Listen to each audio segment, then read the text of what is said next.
Pues nada, como decía al principio, bienvenidas y bienvenidos a la tercera edición de la jornada de trata de mujeres y niñas con fines de explotación sexual, aunque hablaremos un poco del tema de la trata de manera más general, pero bueno, nos vamos a centrar en este aspecto. Dar de manera muy especial gracias, como decía, a mis alumnos por el interés demostrado a lo largo de toda la asignatura y que hoy también nos acompañe. También a todas las personas que, siendo externas a esta formación específica o al grado de enfermería, de alguna manera os habéis querido involucrar, habéis tenido interés, la familia, que sé que hay algunos que habéis pasado la información a vuestra familia porque os parecía un tema muy interesante. Daros las gracias por la acogida tan tremenda y porque, bueno, decir que después de 3 años siga teniendo esta acogida, la verdad que a mí personalmente me abruma. Y, y creo que es algo muy importante, muy necesario que se siga hablando y que se siga generando esa necesidad. Hacia cuestiones prácticas, aunque sabéis que me encanta que tengamos las cámaras activadas porque como las mascarillas no nos permiten completarnos las caras, ¿no? Y me gusta veros, quizás como somos tantos y por asegurarnos de que la conectividad va bien, si os parece, una vez que empecemos ya con las charlas, si nos importa vamos a quitar las cámaras para evitar que pueda haber, digamos, incidentes de este tipo, ¿vale? Y ya al final nos volvemos a poner las cámaras quien de vosotros queráis para vernos y para saludarnos y esta parte. También vamos a pedir lo mismo con los micrófonos. Como la idea es que sea algo interactivo, cualquier duda, pregunta o cuestión que os surja, tenemos el chat. Yo durante la exposición de Loida, que ahora os la voy a presentar, voy a estar recogiendo todas vuestras preguntas, inquietudes, dudas, lo que queráis. Sabéis que, como siempre digo, bueno, los que no me conozcáis, no me habéis escuchado nunca, pero el espacio que vamos a abrir aquí es un espacio donde va a haber libertad y respeto. Es decir, podemos hacer preguntas del tipo que sea, siempre que lo hagamos con respeto, pero es preferible preguntarla o es preferible exponernos a una respuesta que quedarnos los callados y que no sirva de nada. La idea es que podamos salir de esta jornada pues con un aprendizaje mayor, con decisiones mayores, con una implicación mayor de la que tenemos hasta ahora. Entonces las cámaras y los audios los vamos a tener apagados para evitar pues conflictos así a nivel técnico. Y nada, yo ya me callo, voy a presentar a Loida Muñoz. Para mí es doblemente placentero presentarla porque Loida y yo nos conocimos hace pues probablemente, no sé, 15 años en un campamento donde yo fui, casi que no debería ni haber ido, pero ahí la conocí yo y bueno,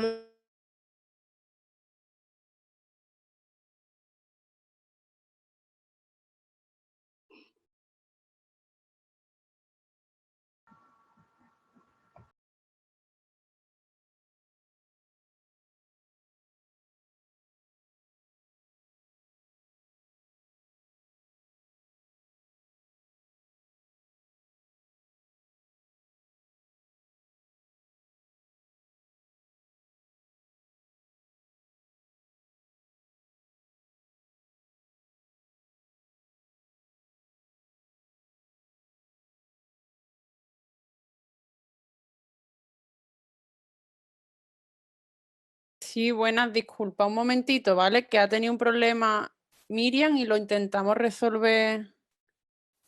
Estas son las cosas del directo y de lo virtual.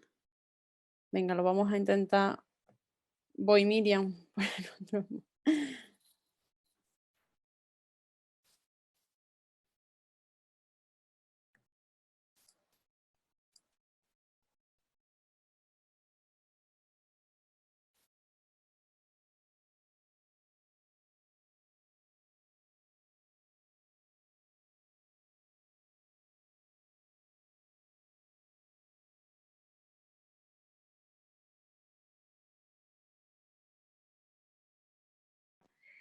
lo peor que puede pasar en estos momentos es que se me vaya, se me ha quedado el ordenador absolutamente pillado, así que disculparme, pero bueno, tengo el móvil, así que aunque sea de esta manera un poco así improvisada, disculparme porque la mejor parte me ha boicoteado las tecnologías. Bueno, pues como iba diciendo, y que para mí es un doble placer porque yo conocí a Loida cuando éramos muy pequeñas, muy jovencitas, y apenas sabíamos lo que queríamos hacer con nuestra vida. y me enorgullece pues que después de tiempo, a veces no hemos tenido mucho contacto en este tiempo, pues verla haciendo lo que hace y que de alguna manera nos hayamos podido encontrar en este foro. Así que, Loida, te doy doblemente gracias por haber luchado por esos sueños que contábamos cuando éramos pequeñas y parecían tan imposibles y tan lejanos y bueno, aquí estamos. Loida es educadora social, también es graduada en Ciencias Políticas y ella es directora nacional de la Asociación A21, que se dedica en cuerpo y sobre todo en alma en la lucha contra la trata, contra todos los tipos de trata. Y es un placer para nosotros, Loida, tenerte en esta jornada, en esta formación y nada, todo el tiempo para ti y ten libertad para hablar todo lo que quieras y lo que necesites, ¿vale? Muchas gracias, Miriam.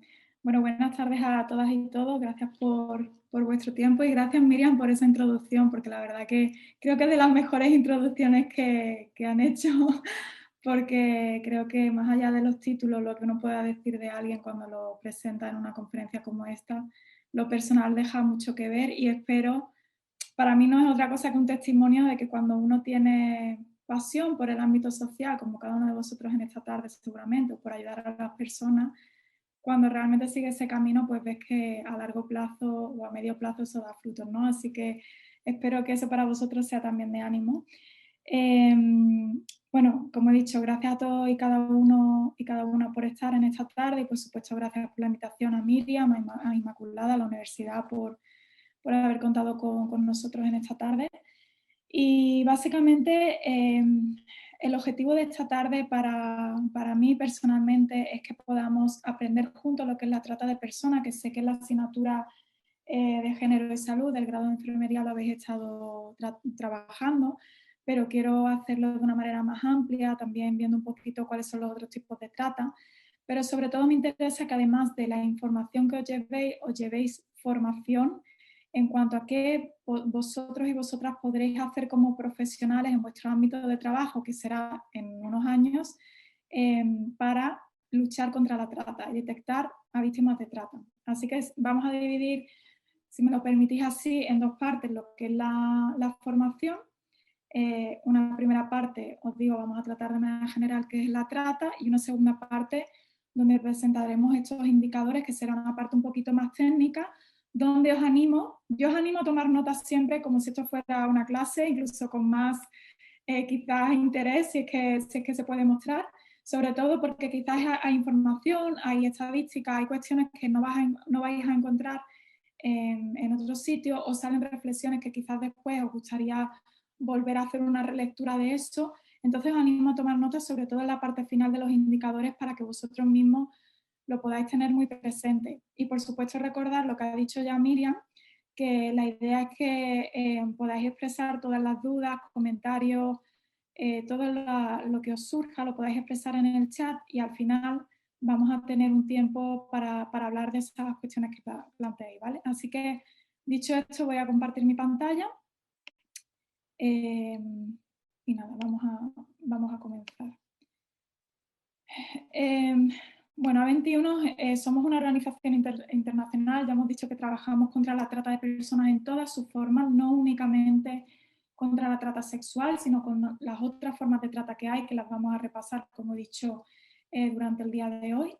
Tenemos 18 sedes en el mundo, aquí veis un poquito el mapa, y llevamos 2 años trabajando en España, tenemos nuestra sede en Madrid, pero nuestro trabajo es nacional. No me voy a extender mucho en el trabajo que hacemos porque no es el objetivo de hoy, solo quiero dejaros ver pues quiénes somos, ¿no?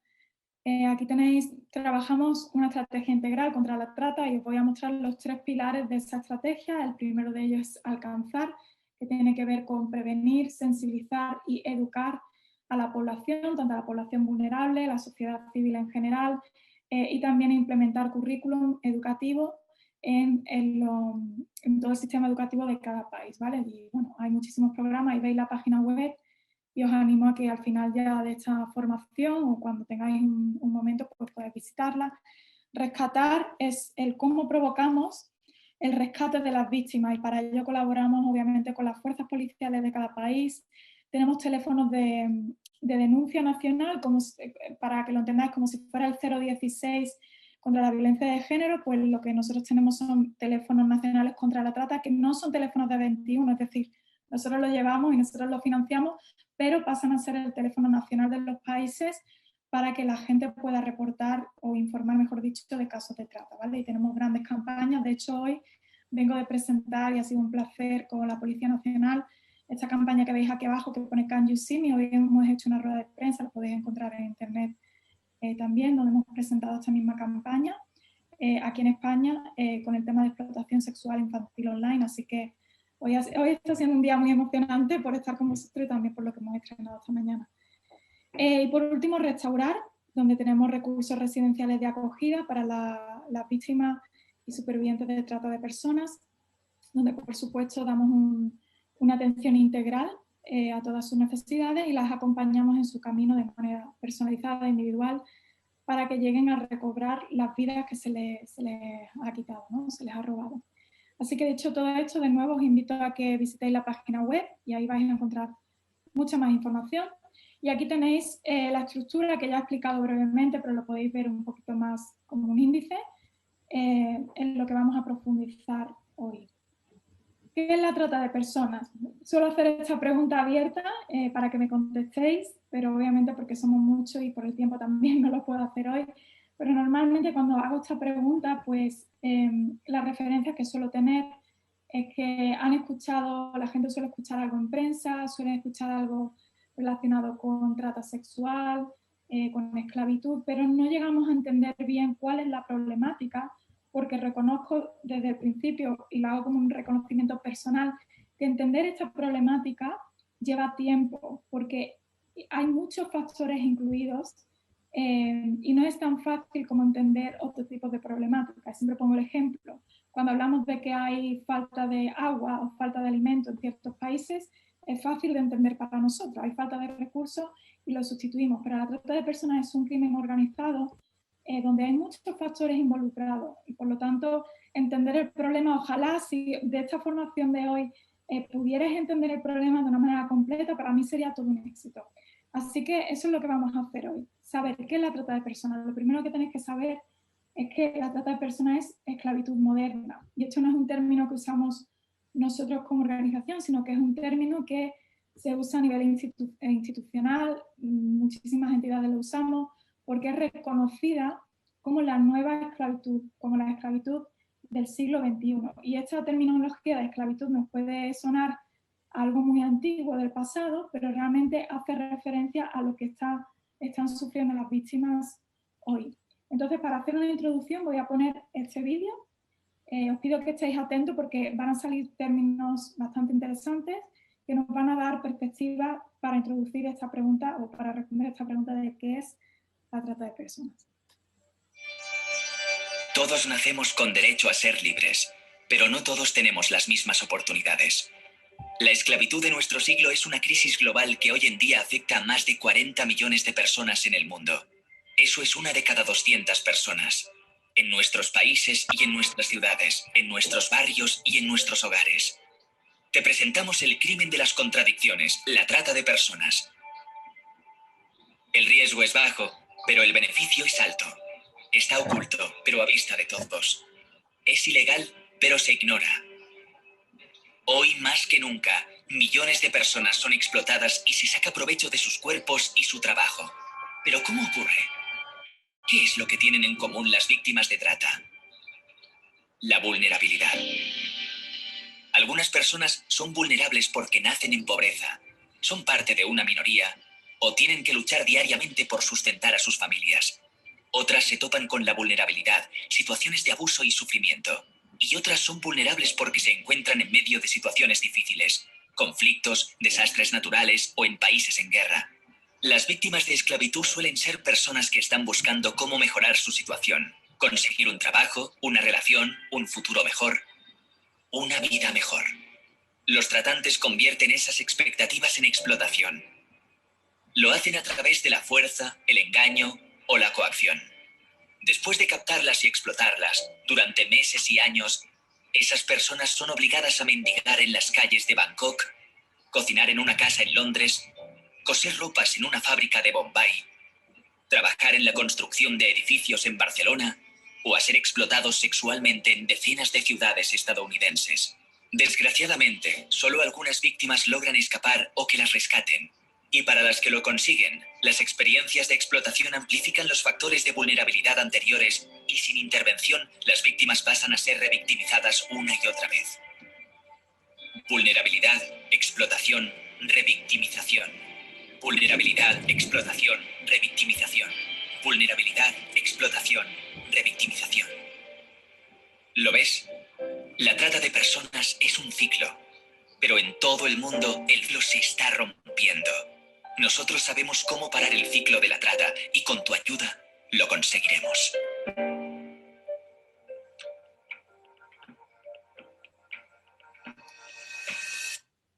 Bueno, muy bien. Este vídeo es un fragmento de una conferencia que hemos tenido hace poco, que dura 1 hora, y que recomiendo a todos que podáis ver. Se lo haré llegar a Miriam para que si es posible os lo haga llegar. Ha explicado varios conceptos muy interesantes que vamos a desarrollar durante esta presentación, pero ¿qué es la trata de personas? Lo primero que tenemos que saber es que es una violación grave de los derechos humanos. Por otro lado, que cada año miles de hombres, mujeres, niños y niñas son captados y captadas por tratantes. La trata de personas implica un movimiento de un lugar, es decir, un movimiento físico, geográfico, de un lugar a otro, y explicaré por qué exactamente ocurre eso, para posteriormente que se produzca una explotación usando el engaño, la violencia o la coacción. Y en cada país en el mundo se ve afectado por la trata de personas, ya sea, y esto os lo explico de una manera muy fácil, hay países de origen, hay países de tránsito y hay países de destino. Los países de origen son aquellos donde hay altos niveles y factores de vulnerabilidad, es decir, donde las personas sufren o están buscando ciertas oportunidades de mejorar su vida, ya sea porque hay un conflicto, estaba mencionando en el vídeo, ¿no? Porque hay un conflicto en su país, porque no hay medios, porque hay pobreza, porque hay falta de oportunidades. Son países donde las personas se vuelven vulnerables y por lo tanto los tratantes aprovechan esa vulnerabilidad para captar en esos países. Son países de origen. Los países de tránsito, hacemos referencia a ellos, normalmente son países que tienen una posición geográfica estratégica, como es España, porque sabéis que por un lado somos el puente de entrada desde Latinoamérica, desde América, por supuesto el continente africano y Europa, por lo tanto España es un país de tránsito y lo que queremos decir con esto básicamente es que los traficantes aprovechan para que las víctimas transiten por nuestros países. Eso no significa que solo transiten al viaje, sino que también durante ese tránsito se produce la explotación. Y tenemos países de destino, es decir, los países que reciben, son receptores de las víctimas, ¿vale? En nuestro caso España también es un país que recibe a estas víctimas, ¿vale? Entonces por eso en el mundo todos los países de alguna manera están implicados en la trata de personas. A veces cumplen uno de estos requisitos, ser solamente de origen, por ejemplo, pero muchas veces cumplen varios de ellos, ¿vale? Aquí os dejo la definición de trata de personas según el protocolo de Palermo. Esta es la definición oficial que se acogió en el año 2000 y es la definición dada por Naciones Unidas y es la que se toma en cualquier legislación o cualquier estudio que podáis encontrar que defina lo que es la trata de personas, vais a encontrar esta definición. Voy a ver que no la puedo leer porque las cámaras me tapan la definición, el texto, pero básicamente lo que vamos a hacer con esta definición, ahora lo voy a poner en la siguiente imagen, vamos a desglosarla porque es una definición muy importante que lleva los elementos que se consideran para que estemos ante un delito de trata de personas, ¿vale? Y la vamos a ver así. Esto que vais a ver ahora en pantalla es lo mismo que aparecía antes, simplemente estructurado en 3 partes, ¿vale?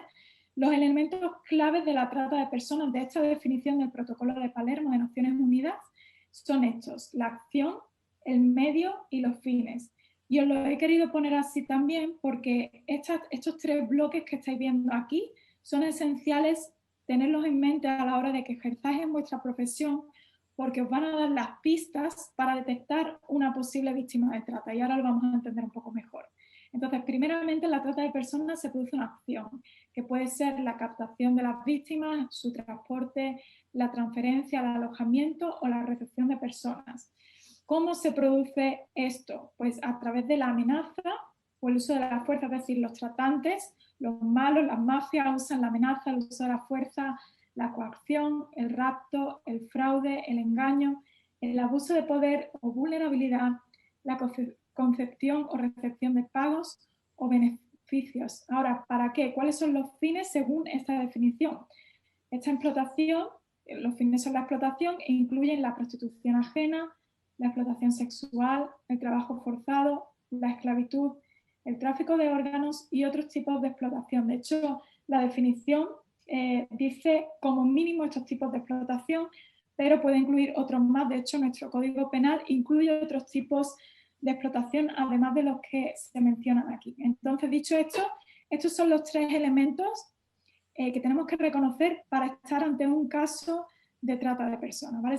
No tienen por qué darse todos ellos, pero sí de alguna manera esta estructura de acción, medio y fin es esencial para detectar un caso de trata de personas. Aquí os presento algunas estadísticas globales.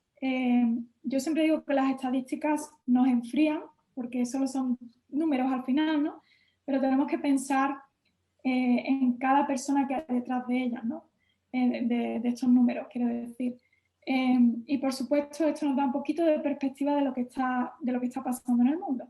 Entonces, por un lado, escuchábamos también en el vídeo que hay más de 40 millones de personas víctimas de esclavitud en nuestro día, que si lo pensáis, es casi nuestro país entero, donde con cada persona que os cruzáis fuera víctima de esclavitud, víctima de trata de personas. Es una cifra muy grande, de hecho es la cifra más alta en la historia de la humanidad, es decir, donde nunca antes como hoy ha habido tantos esclavos, ¿vale?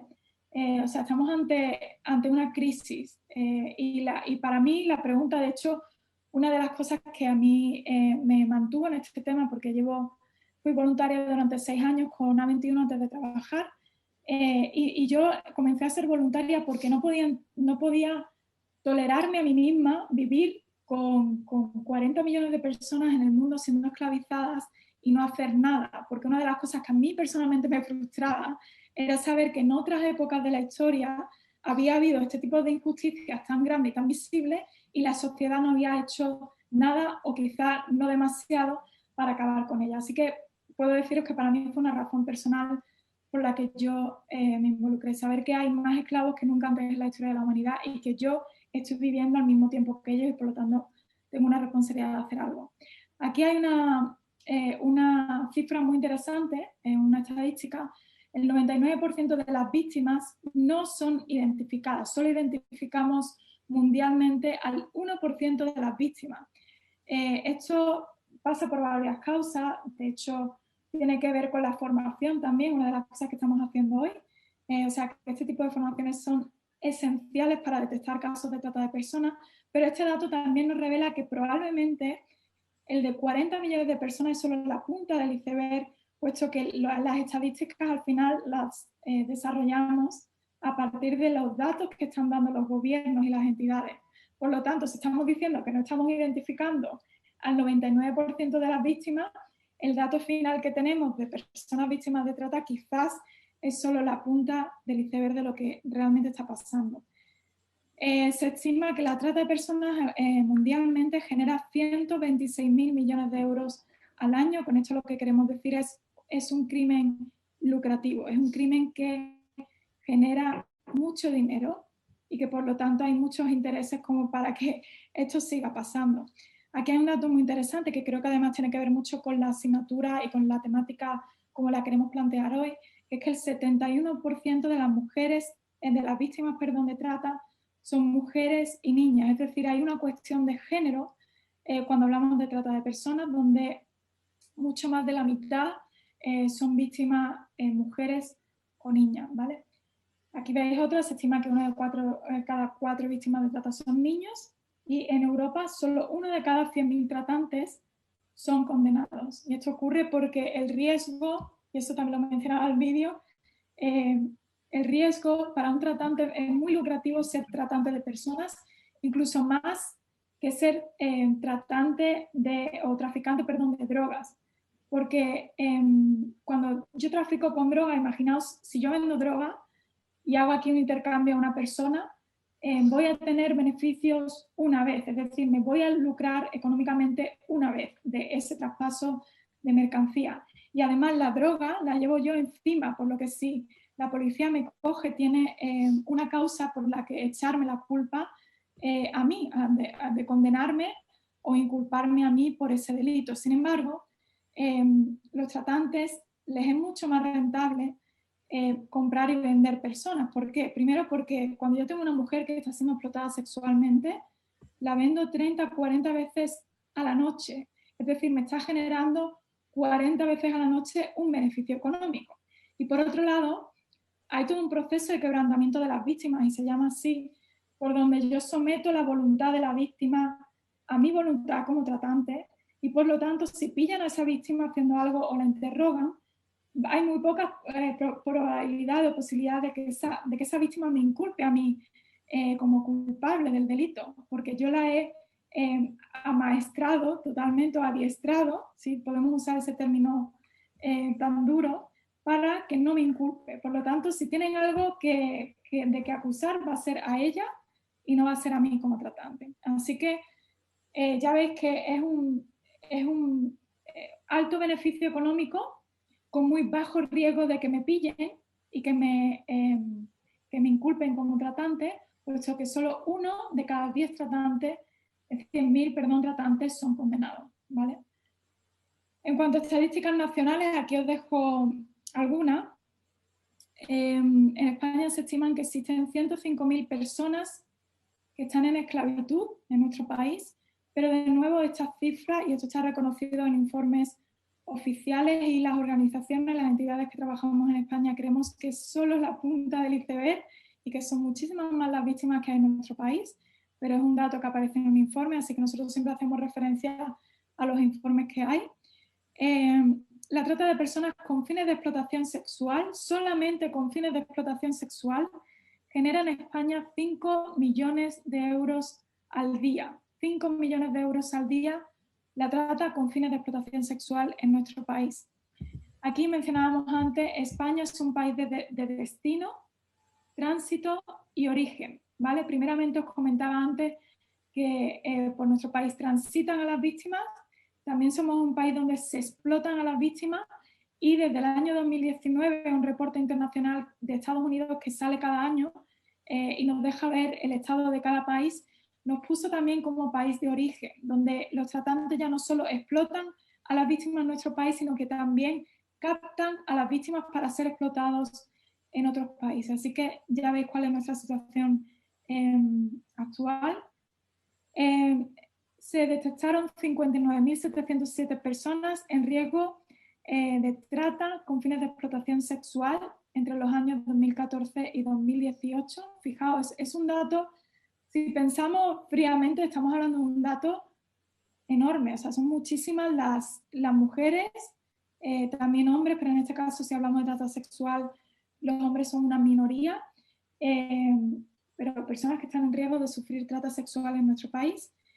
Y aquí tenéis algunos datos más, 577 víctimas identificadas formalmente, es decir, por los cuerpos policiales, sin contar la identificación que pudieran hacer las entidades, puesto que las entidades no identificamos, no estamos, pues, por decirlo de otra manera, la identificación formal le corresponde a la Fuerza de Cuerpos de Seguridad del Estado como entidad o como profesionales de diferentes ámbitos, incluyéndoos a vosotros. Solo podemos detectar, pero no identificar. Así que, de nuevo, esta cifra nos habla de lo que se ha identificado formalmente, pero no del número de víctimas que hay en nuestro país, que son muchos más.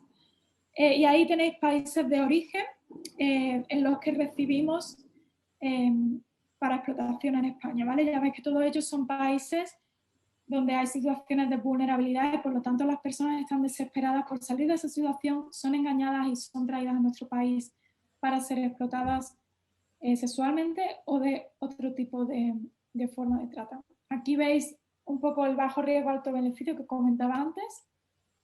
Y aquí ahora vamos a desengranar esta estructura de los 3 elementos de trata que hablaba, de la acción, medios y fines, siempre con la idea de entender cuál es el proceso que pasa una víctima y cómo nosotros como profesionales podemos detectar a estas víctimas. Por un lado, la mayoría de las víctimas tienen una cosa en común. A ver, que me he saltado esto. La vulnerabilidad, ¿vale? Son vulnerables y esto es un factor fundamental a entender porque nos deja ver, y para mí personalmente, de nuevo, si comparto mi experiencia, para mí las víctimas de trata de personas son los vulnerables entre los vulnerables que pasan a ser explotados posteriormente, ¿no? Entonces, ¿qué hacen? ¿Cuáles son los factores que hacen a una persona vulnerable?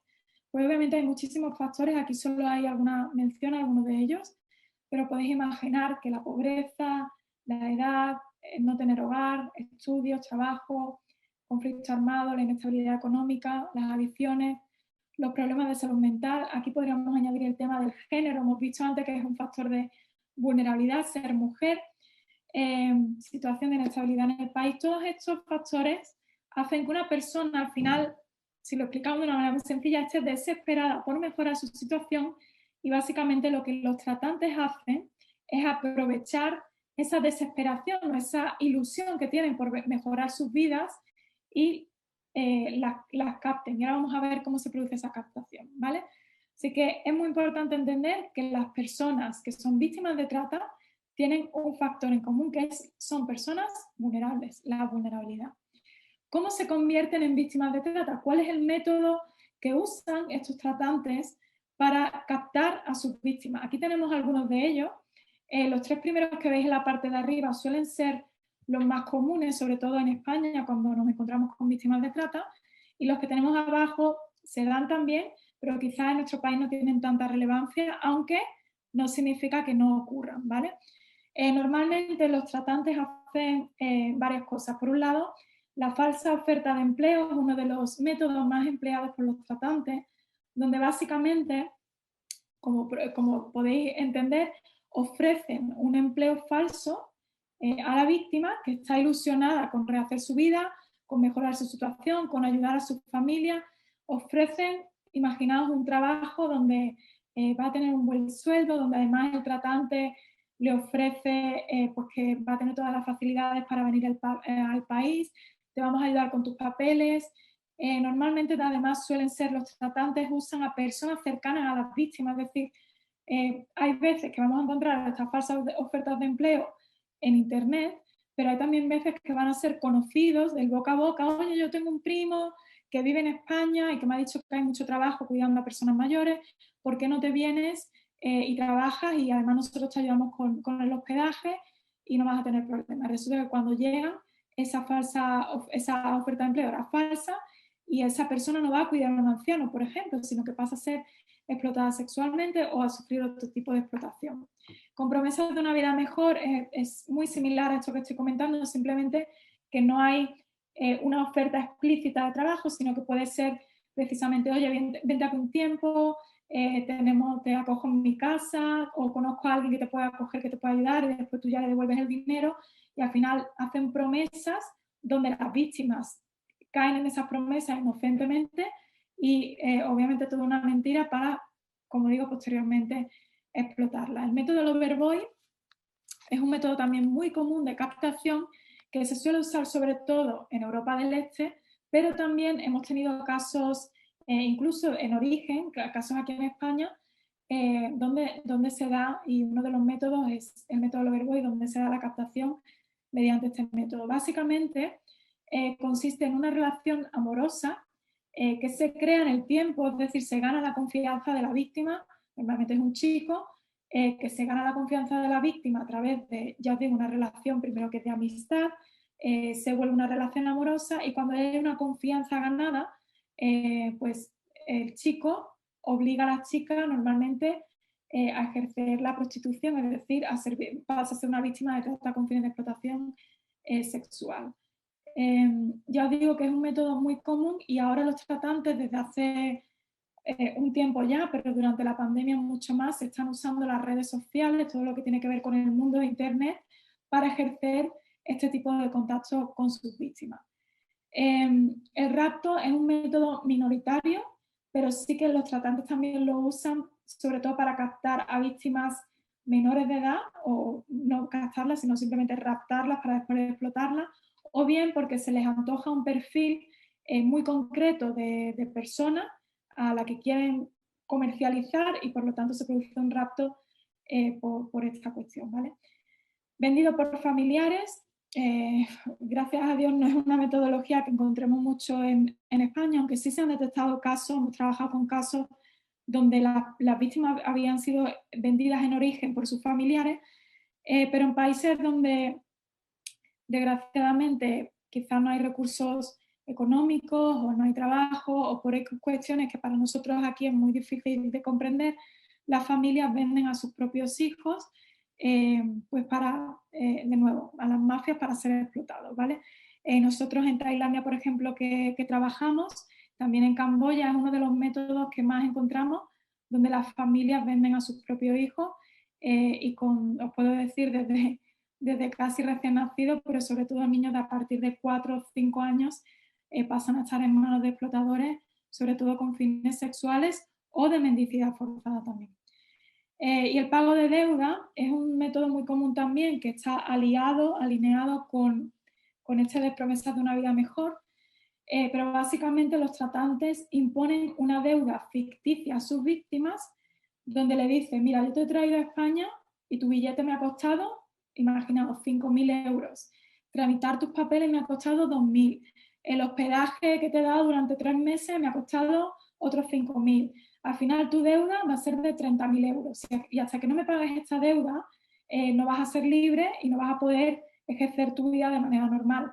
Entonces ahora lo que vas a hacer es prostituirte por mí y cuando me pagues todo esto tú ya eres libre de los demás. Así que imponen una deuda muchísimo más alta y falsa de lo que se podía pensar, ¿no? Porque obviamente los precios los incrementan los tratantes y además de eso muchas de las víctimas no llegan a entender realmente de lo que se les está hablando en cantidad, porque provienen de otros países y no saben el valor de la moneda, por lo que además de ser engañadas con la cantidad, no tienen manejo y control del dinero de lo que se les está diciendo, ¿no? Así que estos serían algunos de los métodos de captación que podemos encontrar de cómo los tratantes engañan a estas víctimas vulnerables. De nuevo, si tenéis alguna pregunta, yo sé que es mucha información, así que ponerlo en el chat y al final Miriam compartirá esas preguntas con todos para poder resolverlas, ¿vale? Básicamente, cuando hablamos de los medios, que era el segundo pilar de la definición del protocolo de Palermo que leíamos al principio, el método de control es el miedo, ¿vale? Y ahora os voy a hacer una pregunta, no voy a poder leer el chat porque tengo la pantalla compartida, pero sí quiero que escribáis para veros las respuestas. ¿Qué sería aquello que vosotros haríais por miedo? ¿Haríais en contra de vuestra voluntad, perdón? ¿Qué sería aquello que vosotros haríais en contra de vuestra voluntad por miedo? ¿Por miedo a qué? ¿Cuáles serían las razones que por miedo os mantendría haciendo algo que no queréis hacer? ¿Cuáles serían esos miedos que os vendrían a la mente para hacer algo que no queréis hacer? No sé si estoy expresando bien la pregunta realmente, pero espero que se pueda entender. Si no se entiende, me lo decís y la hago otra vez. Loida, ¿tú puedes leer bien el chat o yo te lo voy compartiendo? No, es que yo tengo Vale. Te voy contando un poco entonces, ¿no? ¿Quieres que te lo cuente ahora sobre la marcha? ¿Cuáles serían las razones de miedo que os mantendrían haciendo algo que no queréis hacer? Sí, me lo puedes leer, Miriam. Y pues mira, la mayoría, porque están escribiendo mucho, hacer daño a su familia, daño a sus hijos, amenaza contra su vida o la vida de su familia, miedo a que ejerzan violencia física o psicológica, daño a su familia, daño a sus seres queridos, miedo a que le maten, miedo a que le hagan algo a sus hijos. O sea, la pregunta más repetida es daño a seres queridos a uno mismo o bien a su familia. Mayoritariamente, creo que lo primero que se nos viene a la mente es la familia, que le pase algo a mi familia. Y efectivamente, con esta respuesta que estáis dando, y que siempre os tengo que decir, hacemos muchísimas formaciones, muchísimas presentaciones, y siempre sale la misma respuesta, es que le hagan algo a mi familia, me hagan algo a mí.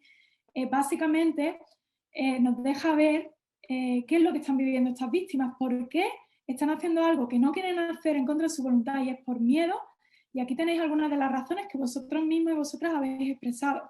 Miedo, el principal, amenazar, la amenaza de que le pase algo a mi familia en el país de origen, de que la maten o que le hagan daño. Imaginaos, si vosotros tenéis miedo aquí en España, imaginaos en otros países donde la violencia es real y donde tenemos casos donde las amenazas se han vuelto real al escapar la víctima de las redes.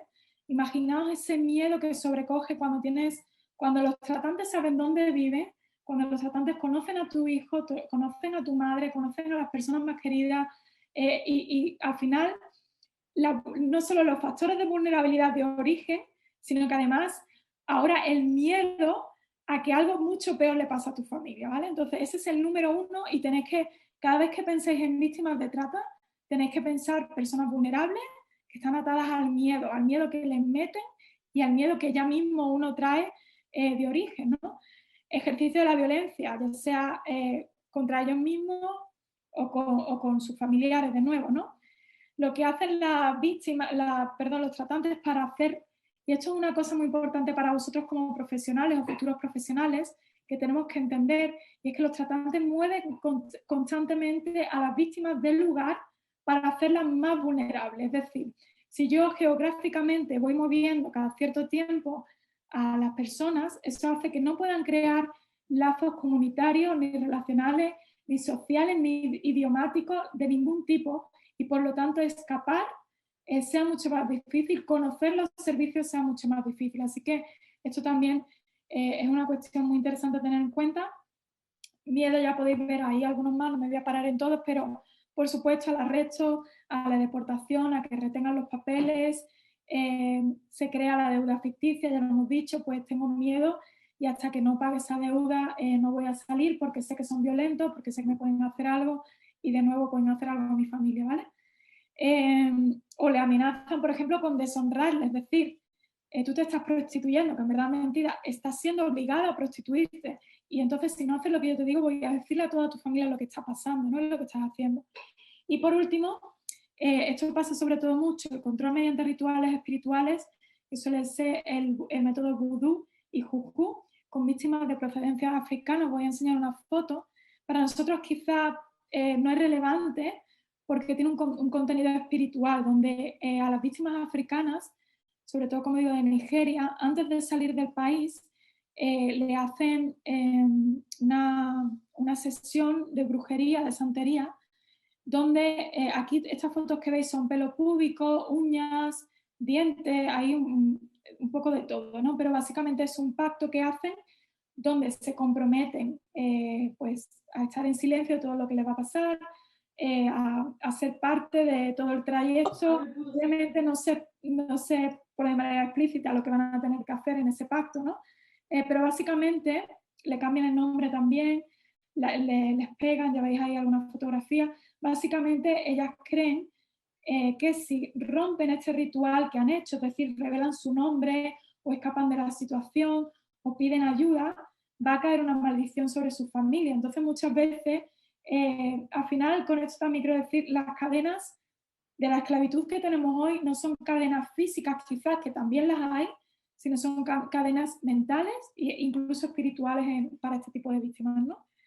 Y aquí tenéis una foto también de Policía Nacional, que básicamente era un tipo de reglas que había en un prostíbulo. Y lo que os quiero enseñar con esta imagen es el tema de la deuda impuesta, de la que hablábamos antes, ¿no? De cómo se impone una deuda que tienes que ir pagando y si no la pagas no vas a ser libre, pero que esa deuda siempre va incrementando. Y aquí tenéis algunos ejemplos. Ya veis que, bueno, es totalmente degradante, ¿no? No salir del piso solo el día sin descanso, estoy leyendo la número 23, una multa de 350 euros. Pedir permiso antes de salir del trabajo, avisar un día antes, una multa de 400 euros. La trata de personas al final nos deja ver que no solo es un crimen donde no se genera ganancias para la víctima, sino que la víctima tiene una deuda que tiene que pagar, ¿vale? Y esto es, de nuevo, importante que lo entendamos. En cuanto a los fines de explotación, os he querido poner específicamente cuáles están recogidos en nuestra legislación, en el Código Penal.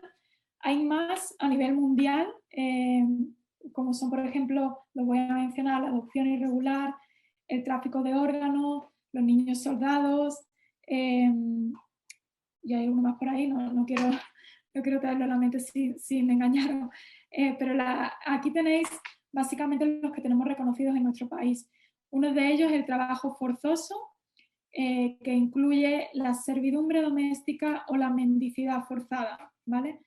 La explotación sexual, que es el más conocido, la explotación para realizar actividades delictivas, la extracción de órganos corporales, la celebración de matrimonios forzosos, ¿vale? Y esto lo vamos a ver aquí de una manera un poquito más visual.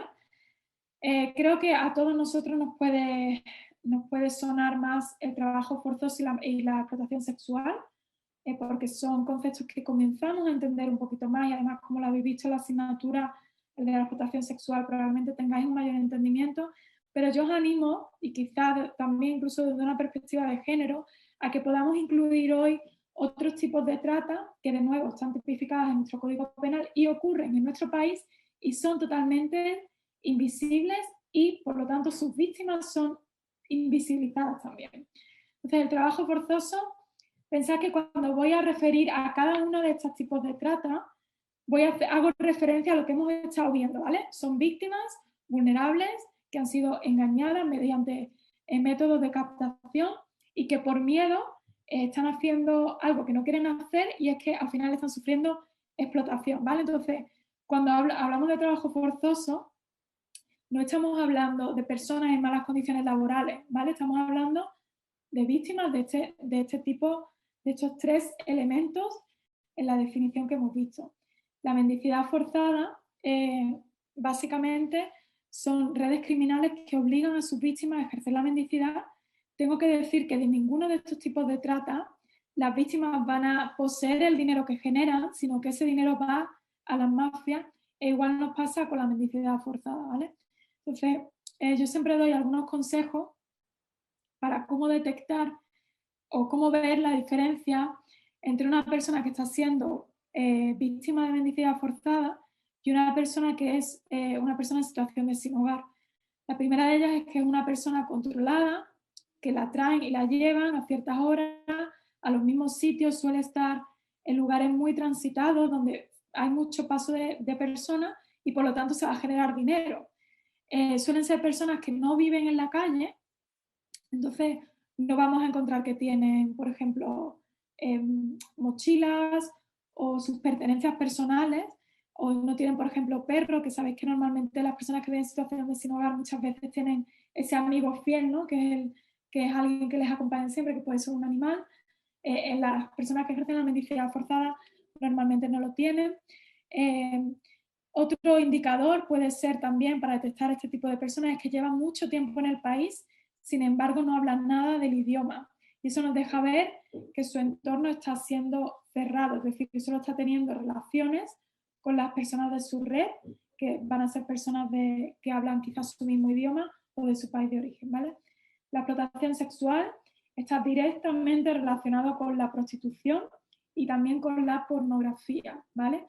Entonces, de nuevo se dan todos estos detalles que he ido diciendo, y al final, el fin último, perdonad el ruido que hay de fondo del edificio al lado, el fin último va a ser obligar a las mujeres a prostituirse y también a hacer pornografía. Pueden pasar dos cosas con el tema de la pornografía. Yo sé que es algo que no se suele hablar tanto, pero además en el tiempo de la pandemia se ha visto incrementado este tipo de explotación para hacer material pornográfico.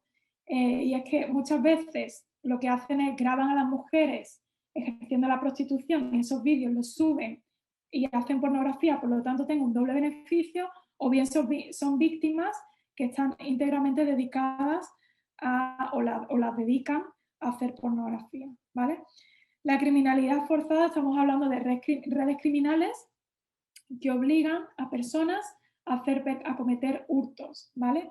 Entonces no son personas que roban y se quedan eso para ellos, sino que de nuevo son víctimas de una red y les obligan a hacer eso. Esto, por ejemplo, se da en Barcelona. Yo he estado viviendo varios años en Barcelona y hemos trabajado para detectar este tipo de trata, donde muchos menores además que viven en la calle, personas menores no acompañados, son víctimas de estas redes criminales y de nuevo no cometen hurtos por ellos mismos, sino que son víctimas de redes. La servidumbre doméstica, si hablamos de género, diría que es una de los tipos de trata más invisibilizadas y que probablemente es una caja de Pandora y no llegamos a saber todavía la magnitud del problema, porque como sabéis la Inspección del Trabajo no puede realizar inspecciones en el ámbito privado, por lo tanto la detección es mucho más difícil hacerla, es decir, hay muy pocas víctimas identificadas como víctimas de servidumbre doméstica, ¿vale? Porque pasa en el ámbito, en el hogar privado y es muy difícil que la policía vaya casa por casa viendo que tiene una esclava o no lo tiene, ¿vale? Pero sería a tener en cuenta desde una perspectiva de género porque sabemos que la mayoría, no puedo dar un dato oficial porque no lo hay, pero la mayoría de víctimas van a ser mujeres, ¿vale? Matrimonio forzado, creo que es un concepto que se entiende, es un tipo de trata en nuestro país, y extracción de órganos, que en los últimos años ha habido muy poquitos de estos casos, pero sí que sabemos que ha habido un par de ellos, ¿vale? Tipos de trata, aquí las tenemos, y aquí os dejo simplemente algunas notas de prensa por tipo de trata, ¿vale? Y a la izquierda vais a ver pues qué es lo que ocurre y específicamente algo sobre ese tipo de trata. En el tema de servidumbre doméstica, que me interesa mucho que como futuros profesionales y profesionales lo entendáis, básicamente estamos hablando de nuevo, ocurre en el ámbito privado y no solo son personas que están sirviendo 24/7 sin ningún tipo de derecho, sin ningún tipo de trato humano, sino que además sufren mucho más, sufren abuso físico, abuso sexual, abuso de poder, violaciones, ¿vale? Más allá del servicio doméstico que pueda estar realizando.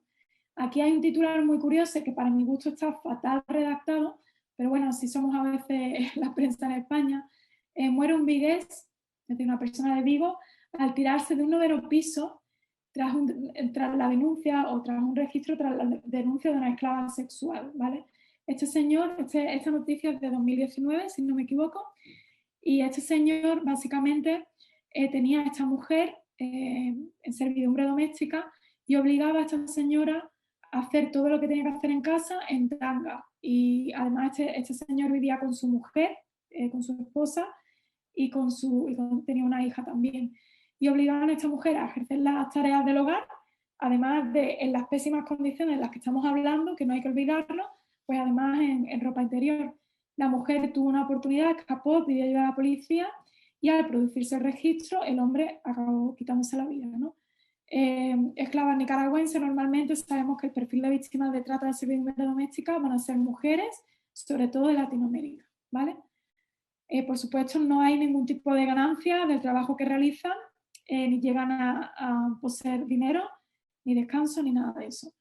La mendicidad forzada, este caso lo quería poner porque creo que es muy relevante también para vosotros, un ejemplo real. Este señor que veis aquí era de nuestras primeras detecciones que hicimos y colaboraciones con la policía, y fue un caso en el que estábamos un compañero que además hablaba rumano y yo, estábamos entrando en un supermercado y estaba este señor en silla de ruedas mendigando, pidiendo dinero. Entonces nosotros antes de entrar le preguntamos que si necesitaba algo para comprarlo, ¿no? Y el señor, como vio que mi compañero le hablaba en rumano o le saludó, él lo primero que le dijo en rumano, no sabía expresarse en español, fue: yo no estoy aquí porque quiero, necesito ayuda a sacarme de aquí, me están obligando a estar aquí. Eso fue lo primero que dijo.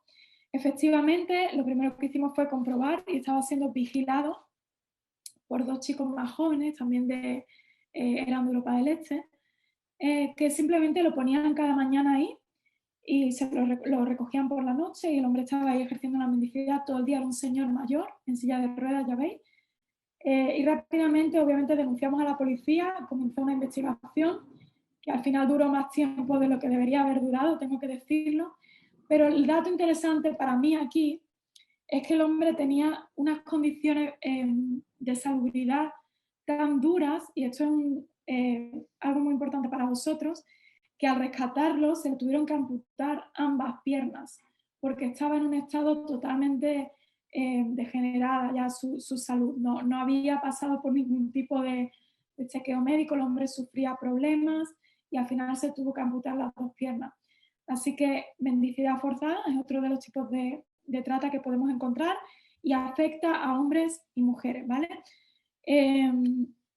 Trabajo forzoso tiene que ver, creo que se puede entender más, todo lo que puede ser trata laboral, que también se llama así, y son personas que son obligados, normalmente en el sector de la agricultura, la ganadería, incluso en el sector de la construcción, a hacer todo tipo de trabajos en estos ámbitos, ¿no? De nuevo, no es que tengan malas condiciones, sino que se cumplen todos estos requisitos que estamos diciendo. Esto afecta tanto a hombres como a mujeres. Tengo que decir que el porcentaje de hombres es mayor, pero también afecta a mujeres, incluso muchas veces a núcleos completos de familia, ¿vale? Y aquí tenéis alguna foto. Esta fue una operación que Guardia Civil hizo el año pasado en Andalucía y nosotros colaboramos en la primera asistencia y se rescataron más de 100 víctimas, ¿vale? Fue en Almería y Huelva esta operación y aquí veis algunas fotos que nos dejan ver muy bien los indicadores que vamos a ver y que estamos ya comentando. Las condiciones de vivienda, ya veis que viven y trabajan en el mismo sitio, veis qué condiciones tienen, es decir, están todos hacinados. Era verano, esta operación se produjo en agosto y ya veis que no tienen sábana, no tienen ventilación, viven un poco como pueden, no tienen lugar para colocar sus cosas personales. Muchos de ellos dormían, si veis la foto de la derecha arriba, dormían en tiendas de campaña y vosotros mismos sabéis, yo soy andaluza y ya sabéis que en agosto vivir de esa manera en Andalucía es imposible, ¿no? Es imposible dormir en algo así. Es totalmente inhumano. Y lo que veis abajo a la izquierda, la foto de abajo a la izquierda, era el baño, que era un agujero en el suelo y todo lo que veis alrededor ya podéis imaginar lo que es, ¿no? Así que estas son las condiciones en las que están estas personas en nuestro propio país y en este caso concreto víctimas de trabajo forzoso. Y ya veis que afecta de nuevo hombres y mujeres. La explotación sexual, tema más conocido que habéis trabajado también. Tengo que decir que en cuanto al engaño de las víctimas y sobre todo con el tema de trata sexual, hay una cosa que llamamos el engaño parcial o el engaño total a las víctimas, ¿vale? Muchas veces las víctimas saben que van a venir a prostituirse, ¿vale? Entonces ellas consienten que van a venir a prostituirse, pero una vez que llegan al país, las condiciones que se le habían ofrecido son totalmente diferentes. Sus derechos desaparecen, la promesa que le habían hecho desaparece, el pago que se supone que va a recibir desaparece. Por lo tanto, esto lo llamaríamos engaño parcial. Y engaño total son esas víctimas que son engañadas totalmente. Piensan que van a venir a hacer una cosa y al final acaban siendo obligadas a ejercer la prostitución, ¿vale? Por supuesto, si estamos hablando de menores, no solo para este tema de la explotación sexual, sino para todas las formas de trata. Si os encontráis alguna vez con un menor donde tenéis sospecha de que puede haber un caso de trata, es obligatorio la denuncia, ¿vale? Es obligatorio decirlo porque por ser menor es ya un factor de vulnerabilidad y ya se considera que es víctima de trata, ¿vale? Creo que ahí tenéis la información.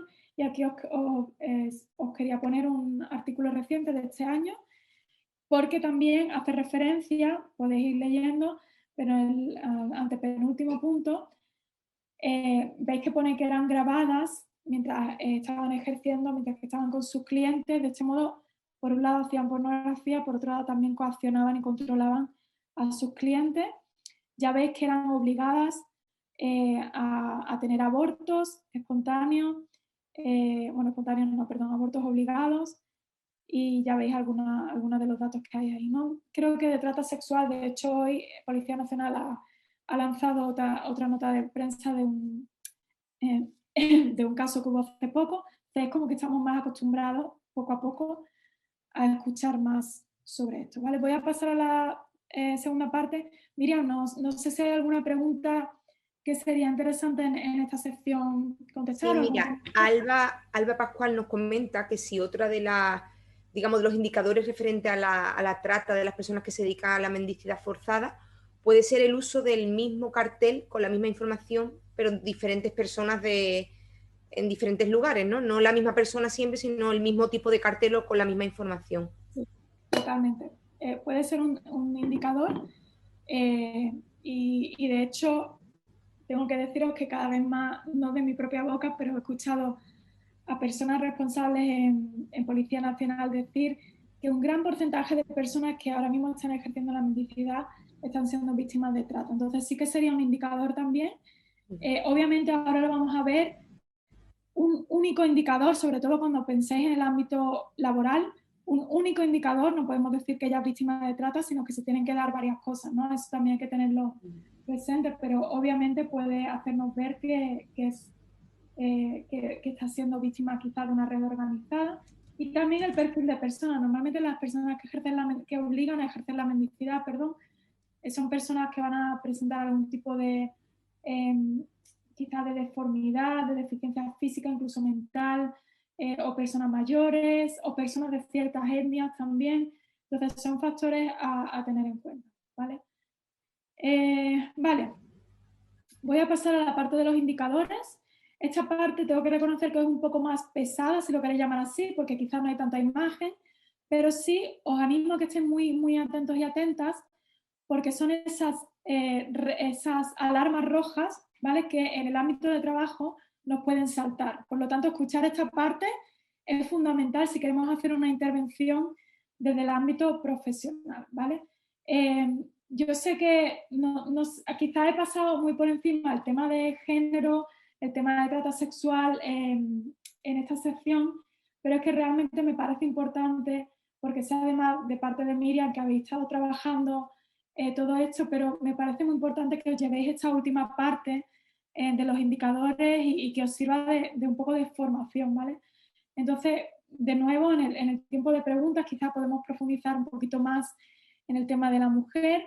Yo y nosotros como organización especialmente estamos haciendo mucho hincapié en que se visibilice también a los hombres, porque desgraciadamente están siendo también, aunque son una minoría dentro de las estadísticas de la trata, pero están siendo también muy invisibilizados, ¿no? Entonces, me parece también un tema importante a señalar para que cuando vosotros tengáis esta perspectiva y esta práctica en el ámbito laboral, no solo tengáis en mente a mujeres, que son, vuelvo a repetir, la mayoría de las víctimas, tanto en trata sexual, en servidumbre doméstica, incluso en mendicidad forzada, sino que también tengáis en cuenta otro tipo de perfil de personas como pueden ser los hombres, ¿vale? Entonces, ¿cómo vais a poder encontraros con una víctima? Yo ahora, a partir de ahora, empiezo a hablar de una perspectiva en vuestro ámbito laboral, ¿vale? Una persona, estáis hablando de una persona y os cuenta su experiencia. Tengo que deciros que las víctimas nunca os van a decir yo soy víctima, o sería muy raro, no voy a decir nunca, pero sería muy raro que os dijeran yo soy víctima de trata, porque no se reconocen, no saben lo que es la trata y no se reconocen como víctima de algo, solo saben que algo raro les está pasando o que les han engañado o que están haciendo algo que no quieren hacer, ¿vale?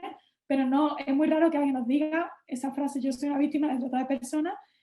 Por lo tanto, es muy importante hacer esta escucha activa cuando tenemos la oportunidad, ¿vale? Por otro lado, os puede pasar que estáis con un paciente y los indicadores, que ahora vamos a ver, os hacen pensar que es una víctima de trata, ¿vale? Y por otro lado, una víctima puede ser derivada, esta lo solemos usar más cuando hacemos formaciones a entidades del tercer sector, pero bueno, básicamente que otra entidad o que en vuestro caso no sé exactamente cómo sería, pero bueno, puede ser derivada de algún otro servicio, por ejemplo, ¿vale? Tengo que decir, y voy a hacer una aclaración ahora, que como veis no soy experta en el ámbito sanitario, entonces si digo alguna terminología, palabra, algo que no esté correcto con lo que vosotros estáis estudiando, perdonadme en ese sentido, porque no soy profesional, como digo, de este ámbito, pero bueno, espero explicarme lo mejor posible en esto, ¿vale? De nuevo voy a repetir que los indicadores que vamos a ver ahora no necesitamos solo un indicador, ¿vale? Sino que cuando vayamos a encontrarnos con víctimas de trata vamos a tener que ver varios indicadores para poder decir esto es una posible víctima de trata. Entonces, un solo indicador no nos vale, ¿vale? Tenemos que encontrar más. Aquí os he puesto un estudio que hay sobre el ámbito sanitario. Desgraciadamente hay muy poquitos en este sector relacionados con la trata de personas, pero me parecía relevante el dejaros ver la importancia que tenéis como profesionales para detectar a estas víctimas invisibilizadas, ¿vale? El 88% de las víctimas, de acuerdo al estudio de 2014, en Reino Unido, ¿vale? Perdón, en Estados Unidos, visitó a un profesional médico, el 88% de las víctimas, y buscaron tratamiento en un hospital o consulta de emergencia. Perdonadme porque hay partes de las frases que no puedo leer porque me tapa la cámara, ¿vale? Así que si digo algo incompleto es porque os veo a vosotros y no veo la frase completa, ¿vale? Después los estudios muestran que entre el 28 y 50% de las víctimas de trata en Estados Unidos tuvieron contacto con personal médico mientras eran víctimas. Sin embargo, no se produjo detección por parte de los profesionales, ¿vale?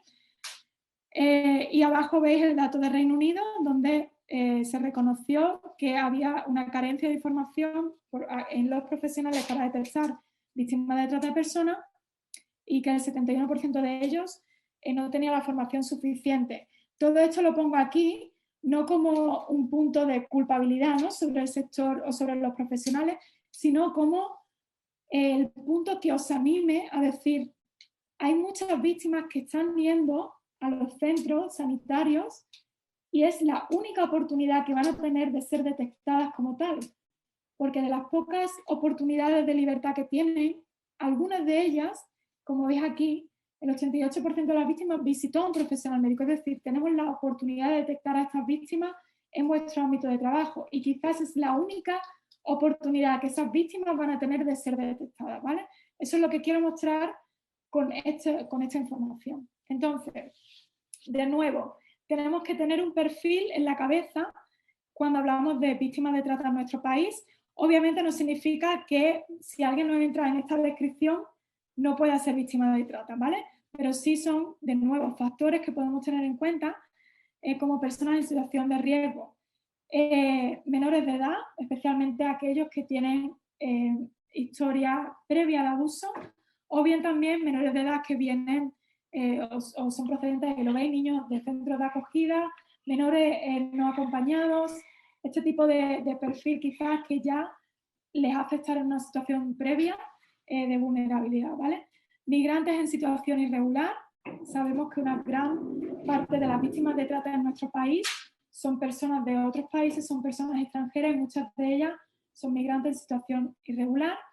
Por supuesto, víctimas de violencia de género, de abuso, de violación, personas con discapacidades físico-intelectuales, procedentes de algún país de origen, es decir, si os encontráis de nuevo con personas que proceden de países donde sabemos que los niveles de vulnerabilidad son altos, habría que tener en cuenta eso como un factor o un indicio que podríamos tener en cuenta para la detección, ¿vale? Personas en situación de exclusión social o pobreza, grupos minoritarios, por ejemplo, dentro de la población rumana, la población gitana rumana es una población que es más vulnerable a sufrir trata de personas, ¿vale?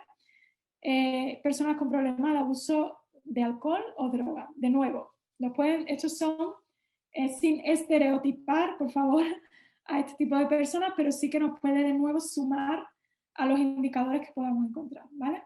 Aquí os dejo algunos indicadores generales y ahora vamos a ir a los específicos de salud, ¿vale? Persona que no habla el idioma del país, de nuestro país, o lo hace con mucha dificultad, sobre todo si lleva tiempo viviendo en nuestro país, porque de nuevo nos hace ver que están en una situación de burbuja, ¿vale? Donde no está aprendiendo el idioma porque no se relaciona. Carece de documento de identidad, pasaporte, documentación sanitaria. ¿Por qué? Porque los tratantes, iba a decir en casi todas las ocasiones, pero la mayoría de las veces retienen sus papeles, su documentación, para retener de esta manera a las personas, ¿vale? A las víctimas. Por lo tanto, una cosa es que carezca porque legalmente no ha podido tramitarlo, pero otra cosa es que venga y diga, no, es que no tengo documentación o no tengo X cosas que debería de tener, ¿vale? Está vestido inapropiadamente.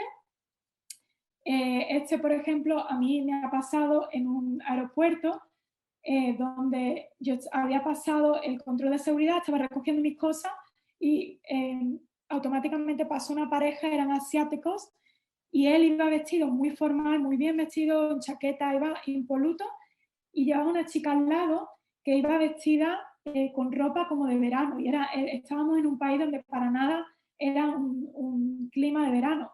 Iba vestido con una faldita, además no pegaba nada, eran pareja, pero no pegaban el uno con el otro, ¿no? Y aparte, la vestimenta de ella no representaba el clima en el que estábamos. Y inmediatamente la policía vino para separarlos y hacerles un interrogatorio, porque efectivamente no solo la vestimenta, sino la manera en que ella se estaba moviendo dejaba mucha sospecha, ¿vale? Así que si vemos a alguien donde su vestimenta no es apropiada, ya sea por el clima, ya sea porque vemos que no tiene unas condiciones de salubridad apropiadas, sería un indicador también, ¿vale? Tiene acceso limitado, falta de control al dinero, ya he explicado por qué, porque no tienen ganancia de lo que trabajan. No es capaz de proporcionar detalles sobre la dirección en la que reside. Hemos tenido casos de supervivientes ya de trata, donde no sabían literalmente dónde estaban, le preguntábamos la dirección y no sabía. Al final, de hecho, fue uno de los indicadores por los que detectamos que era una víctima, porque traía en un papelito escrito cuál era la dirección y el tratante iba cambiando la dirección cada cierto tiempo que nos encontrábamos con ella, ¿vale? Parece mucho menor de lo que dice ser. Tiene diversos compañeros sexuales, sobre todo, obviamente, si hablamos de trata sexual. Parece estar asustado de profesionales y autoridades policiales. Una de las detecciones que hicimos de un caso de trata fue de una chica menor en un aeropuerto y me tocó a mí. Yo hablé con esa chica, porque además nos llamaban porque era una familia en el aeropuerto y una chica joven acaba de llegar de un país de África y se les acercó sin conocerlos en el aeropuerto diciendo: acabo de llegar a España y dentro de 3 días me recoge mi tía y estoy buscando un lugar donde dormir en estos 3 días, ¿me podéis acoger en vuestra casa? Imaginaos, ¿no? Y entonces esta familia nos llamó a 21, yo estuve hablando con esta chica por teléfono y lo primero que le dije: bueno, si estás en el aeropuerto puedes ir a policía porque eres menor de edad y pedir ayuda para que te ayuden con toda la tramitación. Y esa pregunta yo le hice aposta porque quería ver qué reacción, o esa afirmación, qué reacción iba a tener ella. Y efectivamente ella se puso a gritar y se negaba a pedir ayuda a la policía, y por esa reacción pues desembocó al final en la operación que desarrollamos con policía. Y efectivamente una chica menor de edad que había sido captada para trata sexual, ella obviamente no lo sabía, y la mafia la tenía retenida ahí durante 3 días porque no la podían recoger, entonces se apañaba ya la vida y ya a los 3 días la querían recoger y todo eso, ¿no? Entonces es muy importante que si sale el tema de pedir ayuda a la policía o algún tipo de profesional, incluso con vosotros mismos, y no quiere hablar, pues probablemente es porque viene ya con ese miedo impuesto por parte de los tratantes de que no tenga relación con nosotros, ¿vale? De nuevo menciona la deuda que tiene que pagar, vive y trabaja en el mismo sitio o las condiciones que tienen, como por ejemplo hacinamiento, o en el sitio donde vive hay altas medidas de seguridad. De nuevo, si el paciente viene acompañado al centro médico, aquí deberíamos de ver cuáles son las reacciones de ese acompañante, ¿vale?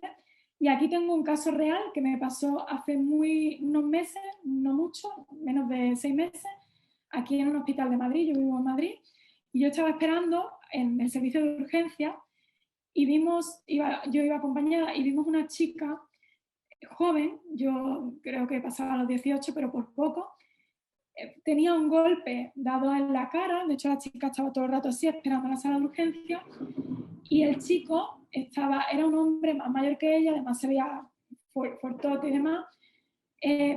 Yo no podía decir mirando que eran pareja. Yo veía que había una relación, pero no eran pareja, porque se notaba, ¿no? Y el hombre estaba en una actitud de control constante, donde no dejaba que ella se moviera, donde si ella quería ir al baño, la acompañaba, donde estaba completamente alerta a ver qué pasaba ese hombre, dando vueltas por la sala. Podías ver en él que había una actitud de alerta y de la defensiva. Y efectivamente lo que hice fue avisar al encargado que había allí en esa sala, y le avisé, oye, mira, trabajo en el tercer sector y creo que esto puede ser un caso de trata u otro tipo de caso, pero algo raro hay. Y ese algo raro hay, muchas veces lo vais a encontrar, y yo siempre digo que hay que ponerle nombre a las cosas. Y en este caso, con estos indicadores le ponemos nombre a lo que es la trata de personas, ¿vale? Entonces, si el acompañante ejerce control, corrige y responde o no deja hablar al paciente, insiste en estar presente durante la exploración que hacéis, dice ser familiar o conocido, pero podéis ver que hay una relación que no es normal entre ellos, o por ejemplo, igual, pues muestra signos de relación, o la edad de la pareja no os cuadra, serían indicadores a tener en cuenta. Y nuestras recomendaciones que separéis, que supongo que estos son protocolos también que ya venís aprendiendo, que ante algo sospechoso separéis al paciente del acompañante, pues para poder tener esa intervención y hacer esa serie de preguntas que debéis hacer como profesionales cuando estáis ante una sospecha de algo, ¿vale? Indicadores de salud física, podéis imaginar, y ya hemos dicho antes, se ejerce violencia física contra las víctimas, todo tipo de trata, ¿vale? No solo trata sexual, sino cualquier otro tipo de trata que podáis pensar.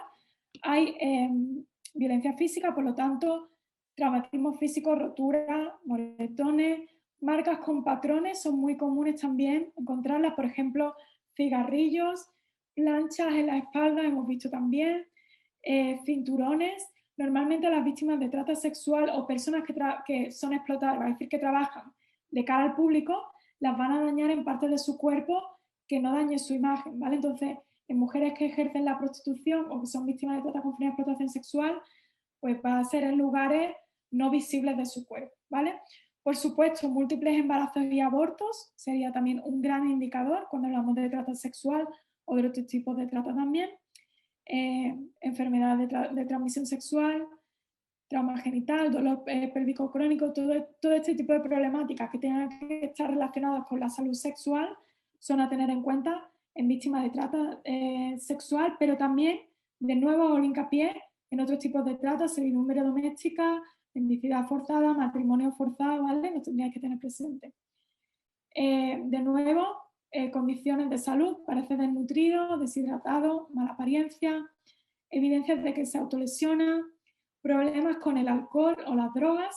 Esto puede venir porque ya los traía previamente, o bien porque para soportar el dolor de todo lo que están pasando, las y los obligan pues muchas veces a consumir la droga, o ellos mismos por decisión propia, de nuevo, para soportar todo lo que están pasando. Deterioro o abandono de su estado de salud. Esto sería un indicador clave, ¿no? En este sentido, los daños y las explicaciones facilitadas son incoherentes a lo que estáis viendo o a lo que dicen que ha pasado. Y también hay otro que se da a veces, que es encontrar tatuajes cuando se hace una exploración, tatuajes que indiquen pertenencia. Puede ser, a veces ha sido un código de barra, hemos visto nombres también con simbologías tatuados en el cuello, puede llegar a ser, ¿vale? Puede llegar a encontrar algo así. Aquí algunos indicadores más, trastornos de estrés postraumático, problemas de salud crónico, pérdida de memoria debido al trauma. Ya sabéis que pueden también cambiar la manera en que cuentan su historia, o la pueden contar a vosotros de una manera y después venir y contarla de otra, y eso es debido al trauma. Problemas de salud mental, embarazos no planificados, problemas dentales crónicos, y parece una persona retraída, depresiva, nerviosa, angustiado. Ahí tenéis varias cosas más, ¿no? Entonces, estos de nuevo serían algunos indicadores que yo recomiendo tener siempre en mente, y el siguiente paso sería qué decir a la potencial víctima, ¿vale? Por supuesto, estas son preguntas que nosotros ponemos como referencia, pero os animamos a, teniendo toda esta presentación en mente, poder saber qué tipo de preguntas hacer de una manera natural, ¿vale? No es para que saquéis una lista, y eso seguro que ya lo sabéis, pero no es para que saquéis una lista y vayáis haciendo tic en las diferentes cuestiones, sino que de una manera natural podáis acercaros a la víctima y ver cuál está siendo su declaración y su historia, ¿vale? Por supuesto, qué tipo de trabajo realiza, te obligan a realizar algún trabajo, estás cómodo realizando ese trabajo, hay algo que tú no quieres hacer, para quién trabajas, cómo se llama tu empresa, dónde comes y duermes, cuáles son tus condiciones de trabajo, te pagan, recibes dinero, lo tienes que dar, puedes descansar, yo estoy haciendo las preguntas para que veáis que no es decirle tienes libertad de movimiento, sino puedes descansar, cuáles son tus días de descanso, vienes acompañada, estás siempre acompañada, te obligan a tener sexo, X cosas, ¿vale? Ya veis aquí algunas referencias, hay muchísimas más, si buscáis en internet vais a ver muchas más recomendaciones. Y hay una que se ha colado aquí, que es, te gustaría que te ayudáramos a salir de esta situación. Por supuesto, siempre decimos, y ya también supongo que lo sabéis si habéis tratado otro tipo de cuestiones como la violencia de género, no podemos hacer promesas falsas, ¿vale? Los pacientes, y más si son víctimas de trata. Lo que podemos decir es, oye, ¿tú quieres que te ayudemos? Vamos a ver qué podemos ofrecerte o cómo podemos ayudarte, pero no podemos decirle, oye, pues esta noche te rescatan y te van a llevar a un refugio y todo va a ir fenomenal, porque ya sabemos que ese tipo de afirmaciones pueden causar más daño que otra cosa, porque realmente no sabemos después cómo se va a dar la identificación de las víctimas, cómo se van a implicar las diferentes partes en ese rescate, ¿vale? Nuestros últimos consejos, ya estoy llegando al final, estas son mis últimas imágenes. Por supuesto, si os encontráis en consulta algún tipo de caso de este caso, es informar a la persona responsable que tengáis, de vuestro departamento, de la estructura que tengáis, separar a la víctima del potencial tratante en un sitio seguro, aislado, donde pueda sentirse tranquila, no interrogar ni hacer una interrogación exhaustiva a la víctima, tomar nota de toda la información que tengáis, por supuesto no delante de la víctima, sino que tendréis que hacer un poquito de memoria y después cuando podáis coger toda esa información para darla, reportarla a las fuerzas y cuerpos de seguridad del Estado. ¿Por qué hay que involucrar a las fuerzas y cuerpos de seguridad del Estado? Porque son ellos, de nuevo, los que van a empezar una investigación y los que van a identificar formalmente a las víctimas, ¿vale? Entonces, aquí os dejo, yo os animo a que lo apuntéis ya, diferentes tipos de teléfono. Fuerza y Cuerpos de Seguridad del Estado, os lo dejo para que si tenéis sospecha de que una víctima de trata está en consulta o en vuestra vida personal os cruzáis con un caso sospechoso, podéis llamar de manera anónima y gratuita y decir, oye, he visto esto, os doy la información y ellos ya se encargan de hacer su investigación, ¿vale? Ahora, si tenéis seguro 100% víctimas ya que sabéis que son víctimas o son personas que dicen, por favor, sácame ya de esto, os recomiendo que llaméis a entidades especializadas como son las que aparecen aquí, Proyecto Esperanza, APRAM y Diaconía, que tienen sus recursos residenciales que pueden dar acogida en ese momento o intervenir en ese momento a la víctima, ¿vale? Nosotros aquí en España no tenemos recursos residenciales todavía, por eso no está nuestro teléfono, pero si os sentís más cómodos llamando a nuestro teléfono también, que está 24/7, o al email, podéis hacerlo y nosotros nos encargamos de poner en contacto a las diferentes partes para rescatar a esa víctima, ¿vale? Así que damos paso al tiempo de preguntas y comentarios. A mí se me ha ido muy rápido, no sé a vosotros, así que cualquier dudita es el momento de lanzarlo. Loida, pues darte las gracias por todo lo completo y la cantidad de cosas que nos has podido contar, que aunque es verdad que el tiempo es reducido, pero ha quedado yo creo que todo claro. Hemos podido incluso incidir en muchos elementos que ya habíamos trabajado en clase, pero bueno, viniendo de tu experticia, pues nos enriquece muchísimo más, ¿no? De esos ejemplos incluso que has contado. La verdad que hay muchas preguntas, así que si te parece te voy a ir comentando algunos. Me pregunta que qué se haría en el caso de que se supiera que hay un caso de trata y la policía tardara en llegar, ¿no? O sea, ¿Tardar en llegar o llegar a tarde? Bueno, es una buena pregunta porque nos ha pasado. A ver, tengo que decir que aquí todo, como lo digo, para que suene de ánimo, no sabemos nunca las reacciones cuando hacemos una denuncia, ¿vale? No sabemos cuánto van a tardar, no sabemos si va a ser inminente o no. Entonces, nuestro consejo es, si se puede retener de una manera sana, ¿no?, a esa persona, en el sentido de tenerla en un lugar seguro, que esté tranquila. Si la persona mantiene la calma, yo recomiendo que pueda estar en un lugar seguro con vosotros todo el tiempo que pueda. Si vemos, y por la comunicación que tenemos con las fuerzas policiales, que va a tardar, que no pueden, que X motivo, yo lo que os recomiendo es que toméis los datos de la persona, todos los datos posibles, su dirección, todos los detalles posibles, para después, si la policía no se presenta presencialmente, que vosotros podáis tener la suficiente información como para dársela a ellos y que ellos hagan una operación, ¿vale? Pero yo en el primer caso intentaría que la persona, que la víctima, potencial víctima, estuviera ahí. Muy bien, gracias, Loida. Algunos preguntan, así de manera un poco diferente, pero un poco que algunos que han tenido sospechas, otros que qué harían al respecto si encuentran. Entonces, si nos pudieras, digamos, de manera así como súper práctica, un pequeño protocolo, ¿qué hacemos en el caso de que tengamos sospecha de un caso de trata? ¿Qué haríamos así? Cuatro ideas básicas, si te parece. En la práctica sería retomar lo que he dicho. Si estáis en el ámbito laboral, poner a la víctima en un lugar seguro, si viene acompañada, separarla. Y de nuevo, los teléfonos para mí son fundamentales, porque al final es que no hay otra manera de identificar formalmente a las víctimas que sea a través de las fuerzas de cuerpo de seguridad del Estado. Estemos más de acuerdo con eso, no las entidades, es como funcionan, ¿vale? Entonces, a nivel de ciudadanos, ¿vale? A nivel de lo que nosotros vivimos cada día, si veis cualquier sospecha, porque probablemente esta charla os abra los ojos a muchas más cosas, nosotros también decimos, o nos la hacéis llegar a nosotros en el correo y nosotros lo denunciamos a la policía, nos ha llegado esta información, o vosotros directamente podéis escribir un email, un teléfono. Nosotros siempre decimos, es mejor equivocarse, ¿no?, por loco, que dejar pasar una pista que puede ser relevante para las fuerzas y cuerpos de seguridad del Estado.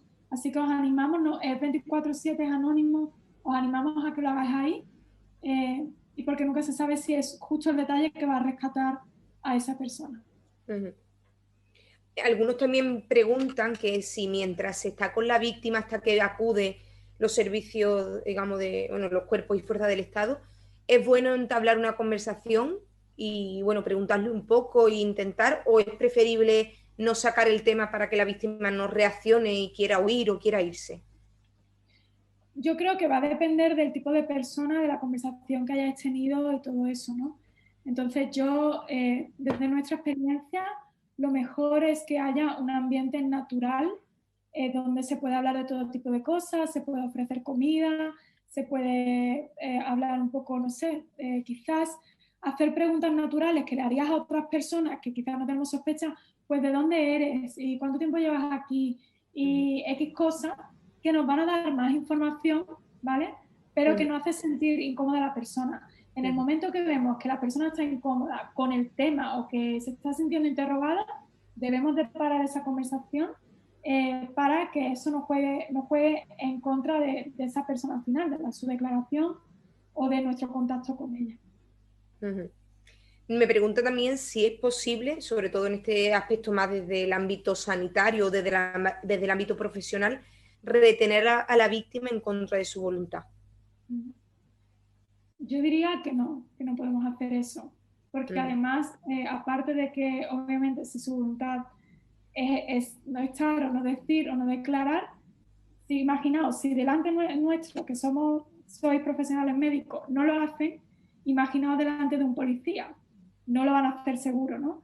Entonces yo de nuevo, si la persona no quiere declarar o no quiere informaros de lo que está pasando, es tomar nota vosotros y después decir, oye, tenemos esta sospecha de algo, ¿vale? Pero no podemos retener a nadie. Lo que sí os recomiendo también, que quizás sería un buen punto para la pregunta anterior, es que si vais a tener la persona mucho tiempo con vosotros, veis que necesitáis una asistencia de un profesional, de nuevo llaméis a las entidades especializadas que envíen a alguien para hacer esa intervención desde un ámbito profesional en este sector, ¿no? Además, yo, si me permites un apunte, sobre todo referente al ámbito sanitario, como profesionales sanitarios no tenemos la posibilidad de retener ni siquiera a los pacientes, aunque estén en estado muy, muy complejo. Pero sí que en el único caso, digamos, donde sí podríamos retener de manera, entre comillas, encontrar la voluntad en el caso de maltratos infantil o de personas, por ejemplo, que tengan una deficiencia severa y se detecte un caso claro de que hay un maltrato detrás. Pero porque la custodia de esa persona y porque la capacidad de esa persona como ser humano no está capacitado de velar por su propia seguridad. Pero también es complejo, no es una retención violenta, sino que tenemos que poner en este caso los mecanismos que desde los servicios sanitarios se tienen, ¿no? De trabajar, que eso ya a mis estudiantes no os preocupéis, que esto ya lo estudiaréis en más profundidad cuando hablemos de seguridad del paciente y los recursos que tenemos, ¿no? También algunos me están preguntando qué métodos piensas que es más efectivo, tú, por tu experiencia, para que las personas que sufren o viven la esclavitud, están viviendo en esclavitud, les motive de alguna manera a salir de ahí o de alguna manera a colaborar con las personas que pretendéis sacarlo o queréis ayudarlo a salir de ahí, ¿no? Bueno, hay varios hándicaps, tengo que decir. Por ejemplo, de nuevo, para identificar a una víctima formalmente, y que pueda acceder a sus derechos, tiene que hacer una declaración ante la policía o la Guardia Civil. Y eso ya es un hándicap, como podéis imaginar, para que muchas de estas víctimas pidan ayuda, porque obviamente por su situación y por el miedo no van a ir a la fuerza de cuerpo de seguridad, ¿no? Entonces, al final lo que las víctimas necesitan es seguridad de que van a poder rehacer su vida, de que van a estar en un sitio seguro donde no las van a encontrar, que sus familias van a estar protegidas. Entonces, al final, es un trabajo de tiempo, es un trabajo que no es de un día a otro, y que por eso es tan importante detectar los casos en sitios como estos, de los centros sanitarios, en lugar de transporte público. ¿Por qué? Porque podemos muchas veces sacar a esas personas de esa situación antes incluso de que lleven ya mucho tiempo sufriéndola. Por lo tanto, es más fácil hacer esa intervención, ¿no? Pero tengo que decir que no es fácil convencer a una víctima de que sabe su situación, partiendo de que no se siente víctima, y segundo, de que ese proceso implica muchos pasos de valentía para esa persona. Yo también recordarle a mis alumnos que precisamente una cosa que nosotros hemos hablado cuando hablamos del tema del problema en sí de género es que es una cuestión también de identidad, ¿no? Que han creído que son merecedoras de lo que están viviendo. Entonces, una persona que se cree merecedora de vivir lo que está viviendo es una deconstrucción de una idea muy fuerte, aparte del temor y todo este tipo de cosas, ¿no? Que por supuesto que está detrás, pero de construir a una mujer que lleva toda la vida siendo víctima de violencia del tipo que sea y hacerle ver que no es merecedora de ello, dicho así es muy fácil para nosotros, pero quien lo vive desde dentro es muy, muy complejo, ¿no? También algunas personas me están haciendo... Una punta de eso tenemos que ver, sobre todo con mujeres víctimas de trata sexual, que hay estudios que demuestran que muchas de ellas, más del 80%, en su infancia han sufrido abuso sexual o violencia. Por lo tanto, no es ya que están siendo explotadas en una etapa de su vida, sino que toda su vida han sufrido ese tipo de violencias sexuales sobre ellas. Por lo tanto, ya no solo tienes que romper lo de la trata, sino que es toda una historia de vida lo que hay que afrontar, ¿no? Y por lo tanto, son factores que cargan, ¿no? Sí. Algunos me han hecho la pregunta concreta en el caso de que sean niños los que, bueno, están siendo tratados. Si hay algún indicador específico que se pueda detectar cuando son niños, porque entendemos que cuando un niño va a una consulta normalmente suele ser el progenitor o el tutor legal que lo acompaña, quien habla por ellos y este tipo de cosas. Sí, yo creo que para un niño, y probablemente esto lo podréis aplicar con otro tipo y seguro que Miriam, tú puedes ayudarme en esto, en cuanto a otro tipo de protocolos que haya para identificar a niños víctimas, por ejemplo, de violencia, ¿no? Yo creo que con los niños tenemos que ver mucho la actitud que pueden mostrar en consulta, una actitud sumisa, una actitud donde vemos que la reacción pues no está bien, o nos muestra algo extraño, ¿no? Sí. Por supuesto que haya indicadores de violencia física. Yo creo que al final yo siempre digo, y hoy no lo he dicho y lo voy a decir, es que a veces tenemos un feeling, un presentimiento de que algo no está bien, pero a veces por miedo no damos un paso de decirlo, ¿no? Y muchas veces ese feeling, como profesionales, lo vamos a tener porque sabemos lo que es normal y sabemos lo que no es normal. Entonces, eso es lo que yo creo que tenemos que tener presente. Cuando nosotros como profesionales sabemos que algo hay raro, tenemos que activar un protocolo, tenemos que ponerle nombre, como siempre digo, en este caso de trata, pero con otros tipos de problemáticas podría pasar igual. Y yo, Miriam, en este sentido, te hago a ti el pase Sí. de pelota porque probablemente tú puedes mencionar alguno más que tenga que ver con esto. Sí, de hecho es un error pensar que cuando, y es una práctica habitual que se hace, pero es un error que cuando un niño acude a consulta por un problema de salud para el niño, tenemos la tendencia que parece que los niños no tienen importancia ni tienen nada que decir. Y eso es un gravísimo error. O sea, los niños tenemos que, en las consultas nos tenemos que dirigir a los niños, que los niños nos puedan contar, que se sientan con confianza. Es verdad que, bueno, ellos te cuentan las cosas de una perspectiva de niños, que conocen, pero muchas veces las palabras de los niños dicen muchísimo más de lo que quieren decir. Y como también decía Loida, hay una cosa natural que cuando tú estás en consulta con un niño y quien acude con ese niño es un padre o un familiar, siempre hay una relación como de apego emocional. Voy con mi madre, estoy seguro. Y es muy característico de niños que están sufriendo algún tipo de violencia y podríamos ampliarlo al tema de la trata, que no hay esa seguridad, no hay ese entorno seguro, sino que son niños que están atemorizados, pero no contigo como profesional, que sabemos el miedo que damos a los niños en general, ¿no? Sino en general a la persona que debe darle seguridad, que es su familiar. Y eso es un elemento muy importante. En mi caso, yo no he detectado ningún caso de trata en niños, pero sí de casos de maltrato infantil.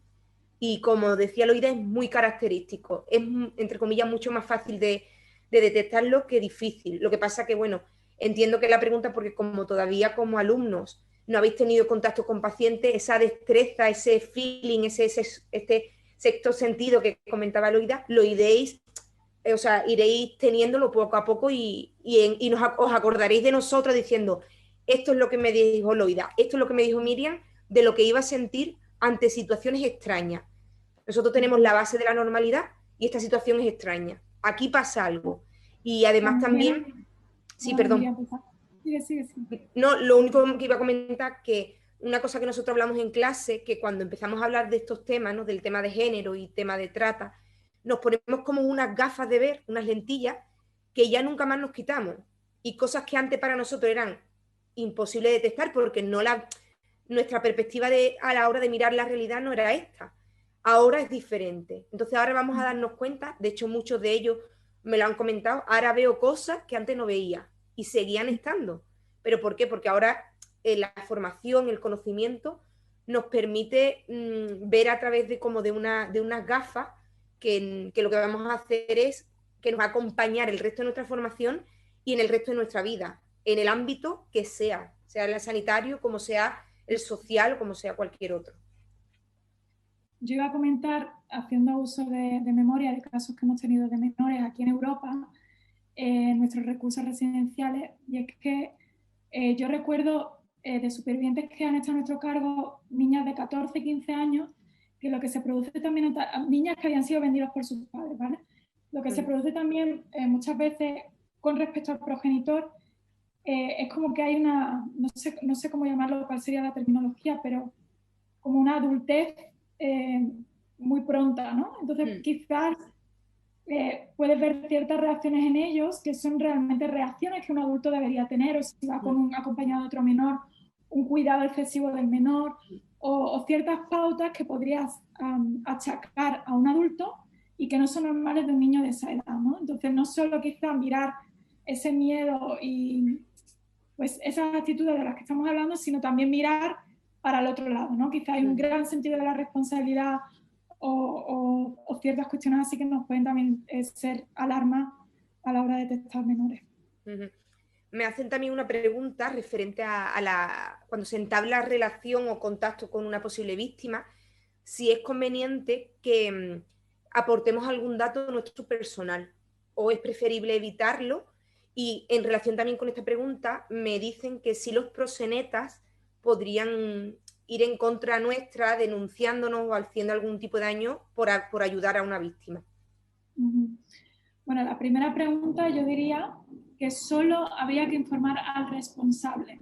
Es decir, no podemos hacer conversaciones de pasillo porque eso puede poner en riesgo a la víctima y a nosotros mismos, ¿vale? Entonces, ante un caso, solo se pueden enterar las personas que deben enterarse, ¿vale? Y no hacer un cotilleo por el momento, hacer un cotilleo innecesario, ¿no?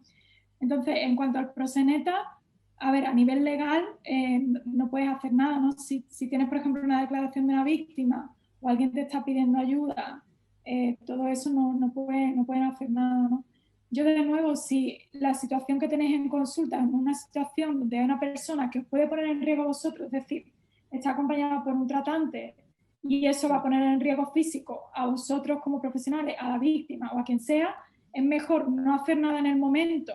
No recomiendo para nada hacer una intervención en el momento, sino de nuevo tomar toda la información que tengo, los datos de la persona, teléfono, dirección, cómo venía vestida, qué ha contado, y quedarme con esa información y denunciarla a crear ahí un show en el centro que al final pone en riesgo a las personas y no vamos a sacar nada de ahí porque probablemente la víctima no va a querer hacer ningún tipo de declaración ante nosotros y ante nadie, ¿no? Entonces yo recomendaría eso. Si veis que vuestra vida está en peligro o la vida de la víctima, no hagáis nada en ese momento, sino recopilar información, nos quedamos con eso y lo informamos a las personas necesarias. Muy bien, además recordar también en este caso a mis alumnos y a las personas que no soy alumno como conocimiento, una de las recomendaciones que hace la Organización Mundial de la Salud referente a la detección de víctimas de violencia de género, de todo el tipo que sea, es el tema de la confidencialidad. Y es un elemento súper importante porque la confidencialidad ya no solamente que es un derecho, sino que si las personas nos ven que nosotros hablamos por los pasillos, como decía Loida, o en consulta mientras están ellos, de casos que han pasado ayer, de un paciente que han tenido antes, la confidencialidad no solamente hace alusión a dar datos personales, sino al caso, ¿no? Yo siempre pongo los mismos ejemplos, sobre todo cuando veo a través de las redes sociales cómo la gente usa la imagen. No es que no le enseña la cara, sí, pero es que yo no solamente soy una cara, mi cuerpo es mío también, mis manos, mi pelo, mi espalda, y tenemos que ser muy cautelosos porque la confidencialidad es un elemento troncal, primero como un derecho y es un delito si se salta como profesionales, y después porque necesitan un entorno de seguridad. Y si están escuchando que yo estoy hablando de otra persona, de otro caso, delante de ellos, ¿qué seguridad va a tener esa persona que está frente de mí a cuando esa persona salga de mi consulta? No voy a hacer lo mismo con su información.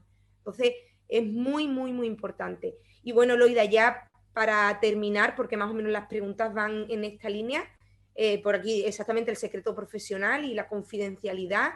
Me preguntan si, ya más referente a tu asociación o a vuestra asociación, si conseguís sacar a muchas personas de la trata, y también muchos de ellos están interesados en si desde A21 hay posibilidad de hacer algún tipo de voluntariado para formarse o incluso para colaborar de manera más activa. La primera pregunta, el tema del rescate, sí. Además, tenemos la buena noticia ahora de que durante este periodo de pandemia estamos teniendo más rescates que nunca antes, o sea, comparado al periodo del año pasado, ¿no? Entonces, sí que se producen rescates. En nuestro caso, nosotros trabajamos de manos de cuerpo y fuerzas de seguridad del Estado de cada país, entonces van en colaboración también con las investigaciones que ellos realizan, y después lo que hacemos mucho son detecciones en centros de inmigrantes, detecciones en el ámbito sanitario, acompañamos también en las inspecciones laborales. Entonces, a veces son procesos, como decíamos antes, no es que vayamos a un sitio y rescatemos a las personas y las sacamos de ahí, sino que tiene que haber todo un proceso con estas víctimas. Pero sí, nosotros la verdad que creo que una de las cosas que más me gusta de nuestra organización es ese sentimiento de esperanza, de que celebramos cada vida que rescatamos, cada superviviente, y podéis ver también el trabajo si os metéis en la web, están los informes, las memorias anuales, y ahí podéis ver también el número de víctimas a nuestro cargo y todo eso, ¿no? Así que estamos contentos en ese sentido. Y recuérdame la segunda pregunta. Sí, mira, para, digamos, quedarnos con lo último, lo del tema del voluntariado, que nos puedas contar. Hay una pregunta que me parece muy interesante, antes de que nos puedas contar el voluntariado, y ya con eso, digamos, cerramos, para dar también, bueno, visibilidad de alguna manera a todo a todas las ofertas que vosotros como asociación dais. Me preguntan un poco si es solamente el Estado el responsable de, digamos, de esta organización de la prostitución o de la trata, ¿no? O quiénes, yo amplío la pregunta, ¿no? ¿Quiénes somos o quién son responsables, ¿no? Yo ya me incluyo, pero ¿de quién sería responsable toda esta realidad? Pues mira, la trata de personas, lo que hemos dicho al principio, es un comercio, es decir, hay compra y venta. Entonces, si tenemos venta de personas es porque hay gente demandando de esas personas. Entonces, yo creo, es muy fácil, y aquí es una cosa personal que opino, es muy fácil, y no exculpo la responsabilidad que tienen los gobiernos de intervenir contra la trata, pero creo que tenemos que hacer un esfuerzo de parte de todos los sectores involucrados en esto, ¿no? Entonces, por eso nosotros somos súper, iba a decir pesados, si podemos llamarlo así, con el tema de la sensibilización, porque necesitamos concienciarnos de que esto está pasando para saber qué no hacer y qué hacer. Entonces, se necesita una intervención desde el ámbito educativo, desde el ámbito de los profesionales de sectores de primera línea como sois vosotros. Se necesitan campañas de prevención para que las víctimas no lleguen a ser víctimas, campañas de prevención en origen, o sea, se necesitan muchísimas partes, ¿no? Entonces, bueno, nosotros animamos a lo que tenemos que hacer es cada uno de nosotros, ahora que somos conscientes del problema, tenemos una responsabilidad. Para nosotros algunos va a ser la responsabilidad de denunciar algo que vemos, otros podemos usar nuestras redes sociales para difundir información, cortar conversaciones, tener información, o sea, al final son pequeñas cosas que crean esta mentalidad, y siempre pongo el ejemplo de la violencia de género. Hace 20 años nuestras abuelas, nuestras madres sufrían violencia de género, y era un tema del sector privado, del ámbito privado. Ahora no, ahora hemos tenido un gran avance en estos tiempos, y queda, ¿no? Pero esto es un buen ejemplo a tener en cuenta, ¿no? Hablar, sensibilizar, denunciar y usar lo que cada uno tiene en su mano para luchar con este tema. Yo siempre digo una cosa que me ayuda mucho, que normalmente es una cosa que me decía mi madre cuando pequeña, cuando culpábamos a los demás, ¿no? Siempre señalamos, ha sido él, ha sido él, ha sido él. Y mi madre siempre me decía, un dedo está acusando a quien tú estás señalando, pero no te das cuenta que hay otros 3 dedos que te señalan a ti. Y apeló mucho a la responsabilidad individual, ¿no? Es verdad que los estados tienen una responsabilidad, las fuerzas y cuerpos de seguridad, pero al final las pequeñas acciones de cada uno de nosotros son mucho más poderosas y mucho más efectivas que las grandes cosas que queremos hacer. Y ya lo dirá para... Sí. Mira, ya la última cosa, y ya si quieres saltar lo del voluntariado y ya lo dejamos aquí. Los gobiernos, la fuerza de cuerpo de seguridad, todas las entidades públicas, instituciones que podríamos nombrar, no van a hacer nada hasta que nosotros no pongamos la voz sobre eso. Punto. O sea, al final lo que tiene interés es lo que nosotros visibilizamos como sociedad, y si eso interesa a la sociedad, entonces vamos a tomar medidas para eso, ¿vale? Así que ahí de nuevo la tortilla no vuelve. Con el tema del voluntariado de la organización, se puede hacer voluntariado en nuestra oficina en Madrid. Si queréis trabajar directamente con víctimas, A21 tiene un programa de voluntariado internacional. De hecho, yo como voluntaria fui a Grecia, donde ahí podéis estar también trabajando los recursos residenciales que tenemos, haciendo voluntariado en eso. Entonces, en nuestra página web podéis encontrar eso de cómo puedo involucrarme y aplicar cuando sea el momento conveniente, pasáis un proceso de selección y podéis tener esa experiencia, ¿vale? Y lo último que tengo aquí, que es otra acción práctica, que lanzamos una campaña en change.org hace un mes o algo así. Entonces todo aquel que se anime puede firmar la petición. Esto es como una acción de luego una acción práctica, como una publicidad aquí metida. Pero bueno, es una cosa que lleva muy poquito tiempo a hacer, y ya veréis que es una petición precisamente al gobierno a que tome ciertas acciones en contra de la trata de personas. ¿Vale? Aquí lo dejo. Sí, pues Loida, es verdad que quizás, perdonadme a todos si se me ha quedado alguna pregunta en el tintero, pero bueno, por cuestión de tiempo, además, en eso siempre me gusta ser como muy fiel. Habéis sido muy responsable también de dedicar estas 2 horas. También Loida lleva un día súper interesante, como ya he dicho, pero también de mucho trabajo. Además, va a ser mamá dentro de poquito, así que tampoco queremos hacer, no queremos, bueno, es mamá ya, pero está embarazada y no queremos tampoco abusar mucho más ni de tu tiempo, bueno, ni cansarte mucho más. Loida, darte muchísimas gracias, de verdad, no solamente en este caso por este tiempo, sino por la labor que haces a nivel mucho más general. Yo creo que hace mucha más falta personas como tú que se impliquen de esa manera, que luchen por sus sueños, que se impliquen como tú, como tu equipo, ¿no? Y que hagáis posible cosas que en principio parecen una locura. Y además, una cosa que a mí me encanta, y yo también lo hablo mucho con los alumnos, que le veáis el valor a la vida de una sola persona. Que a lo mejor dices tú, es que rescatamos muy pocas personas. Bueno, pero es que con que se rescate una, es más que suficiente y más que importante. Y a mí personalmente me llena, ¿no? De ver el valor eso en cada persona, en cada acción, aunque parezca pequeña. Y para terminar, yo le pedí a mis alumnos que hicieran una actividad de un vídeo, de un eslogan, y bueno, aunque me ha costado mucho elegirme, me gustaría también de alguna manera darle su lugar y no sé si me podríais hacer para que yo pudiera compartir pantalla para compartir con todos vosotros un vídeo muy pequeñito, no dura mucho, pero bueno, es un trabajo que han hecho con mucho cariño y también queríamos enseñarlo, así que no sé si me puede... ahí, perfecto. Pues bueno, después del vídeo, no sé si Loida tú quieres decir algo, porque si os parece, después de que se ponga el vídeo, podemos finalizar, ¿vale? Loida, te están dando muchísimas gracias y a todo esto, toda esta información. Voy a poner el vídeo, con vuestro permiso.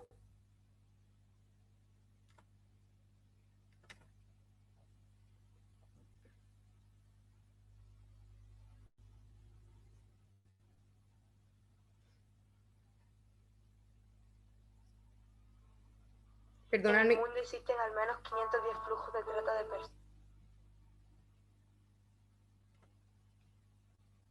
Un segundito, ahí, es que estoy compartiendo, ¿vale?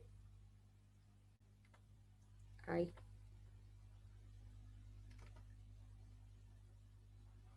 En el mundo existen al menos 510 flujos de trata de personas, donde el 70% de las víctimas son transfronterizas y 6 de cada 10 son trasladadas cruzando al menos una...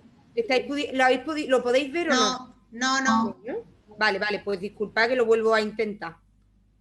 Perdonadme. Es que hay veces que en el mundo existen...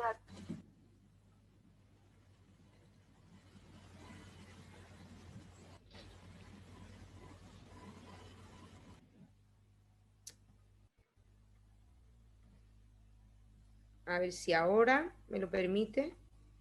Creo que ahora, ¿vale? Me confirmáis aunque sea una persona. ¿Ya? ¿Lo podéis ver? Sí. ¿Sí? Sí. Sí. Flujos de trata de Sí. personas. Perdonadme ahí. En el mundo existen al menos 510 flujos de trata de personas, donde el 70% de las víctimas son transfronterizas y 6 de cada 10 son trasladadas cruzando al menos una frontera. En el mundo, más de 7 millones de personas son víctimas de la trata. De ellos, 7 millones son menores. La mayor parte de las víctimas son sometidas a explotación sexual. España, uno de los principales países de destino y tránsito de víctimas de trata en Europa. Tú pones el cuerpo, yo pongo las normas. Mírate, das pena. No vale una puta mierda. Tu deber es satisfacerme a mí. ¿Qué pasa? ¿Que no quieres hacer lo que yo te digo? Si no haces lo que yo quiero, tu hijo pasará hambre. ¿Esto es lo que vale? Esto es lo que eres, ¿eh? Sin mí no eres nadie. Siempre serás mía. Eres una puta. Sin mi dinero no eres nadie. Yo te pago y tú me obedeces. Mi cuerpo no tiene precio. Mi cuerpo no tiene precio. Mi cuerpo no tiene precio. Mi cuerpo no tiene precio.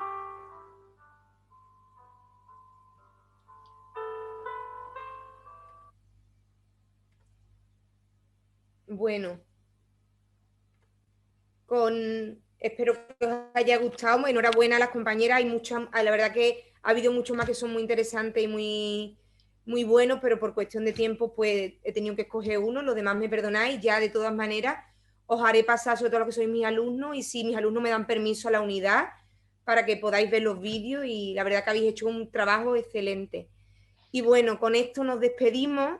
Daros muchísimas gracias a todas y a todos los que habéis participado, a las personas que estabais, entre comillas, obligadas a estar aquí, pero que sé que lo habéis hecho con gusto, y a las personas que nos habéis querido acompañar y habéis querido también aportar pues vuestras preguntas y demás.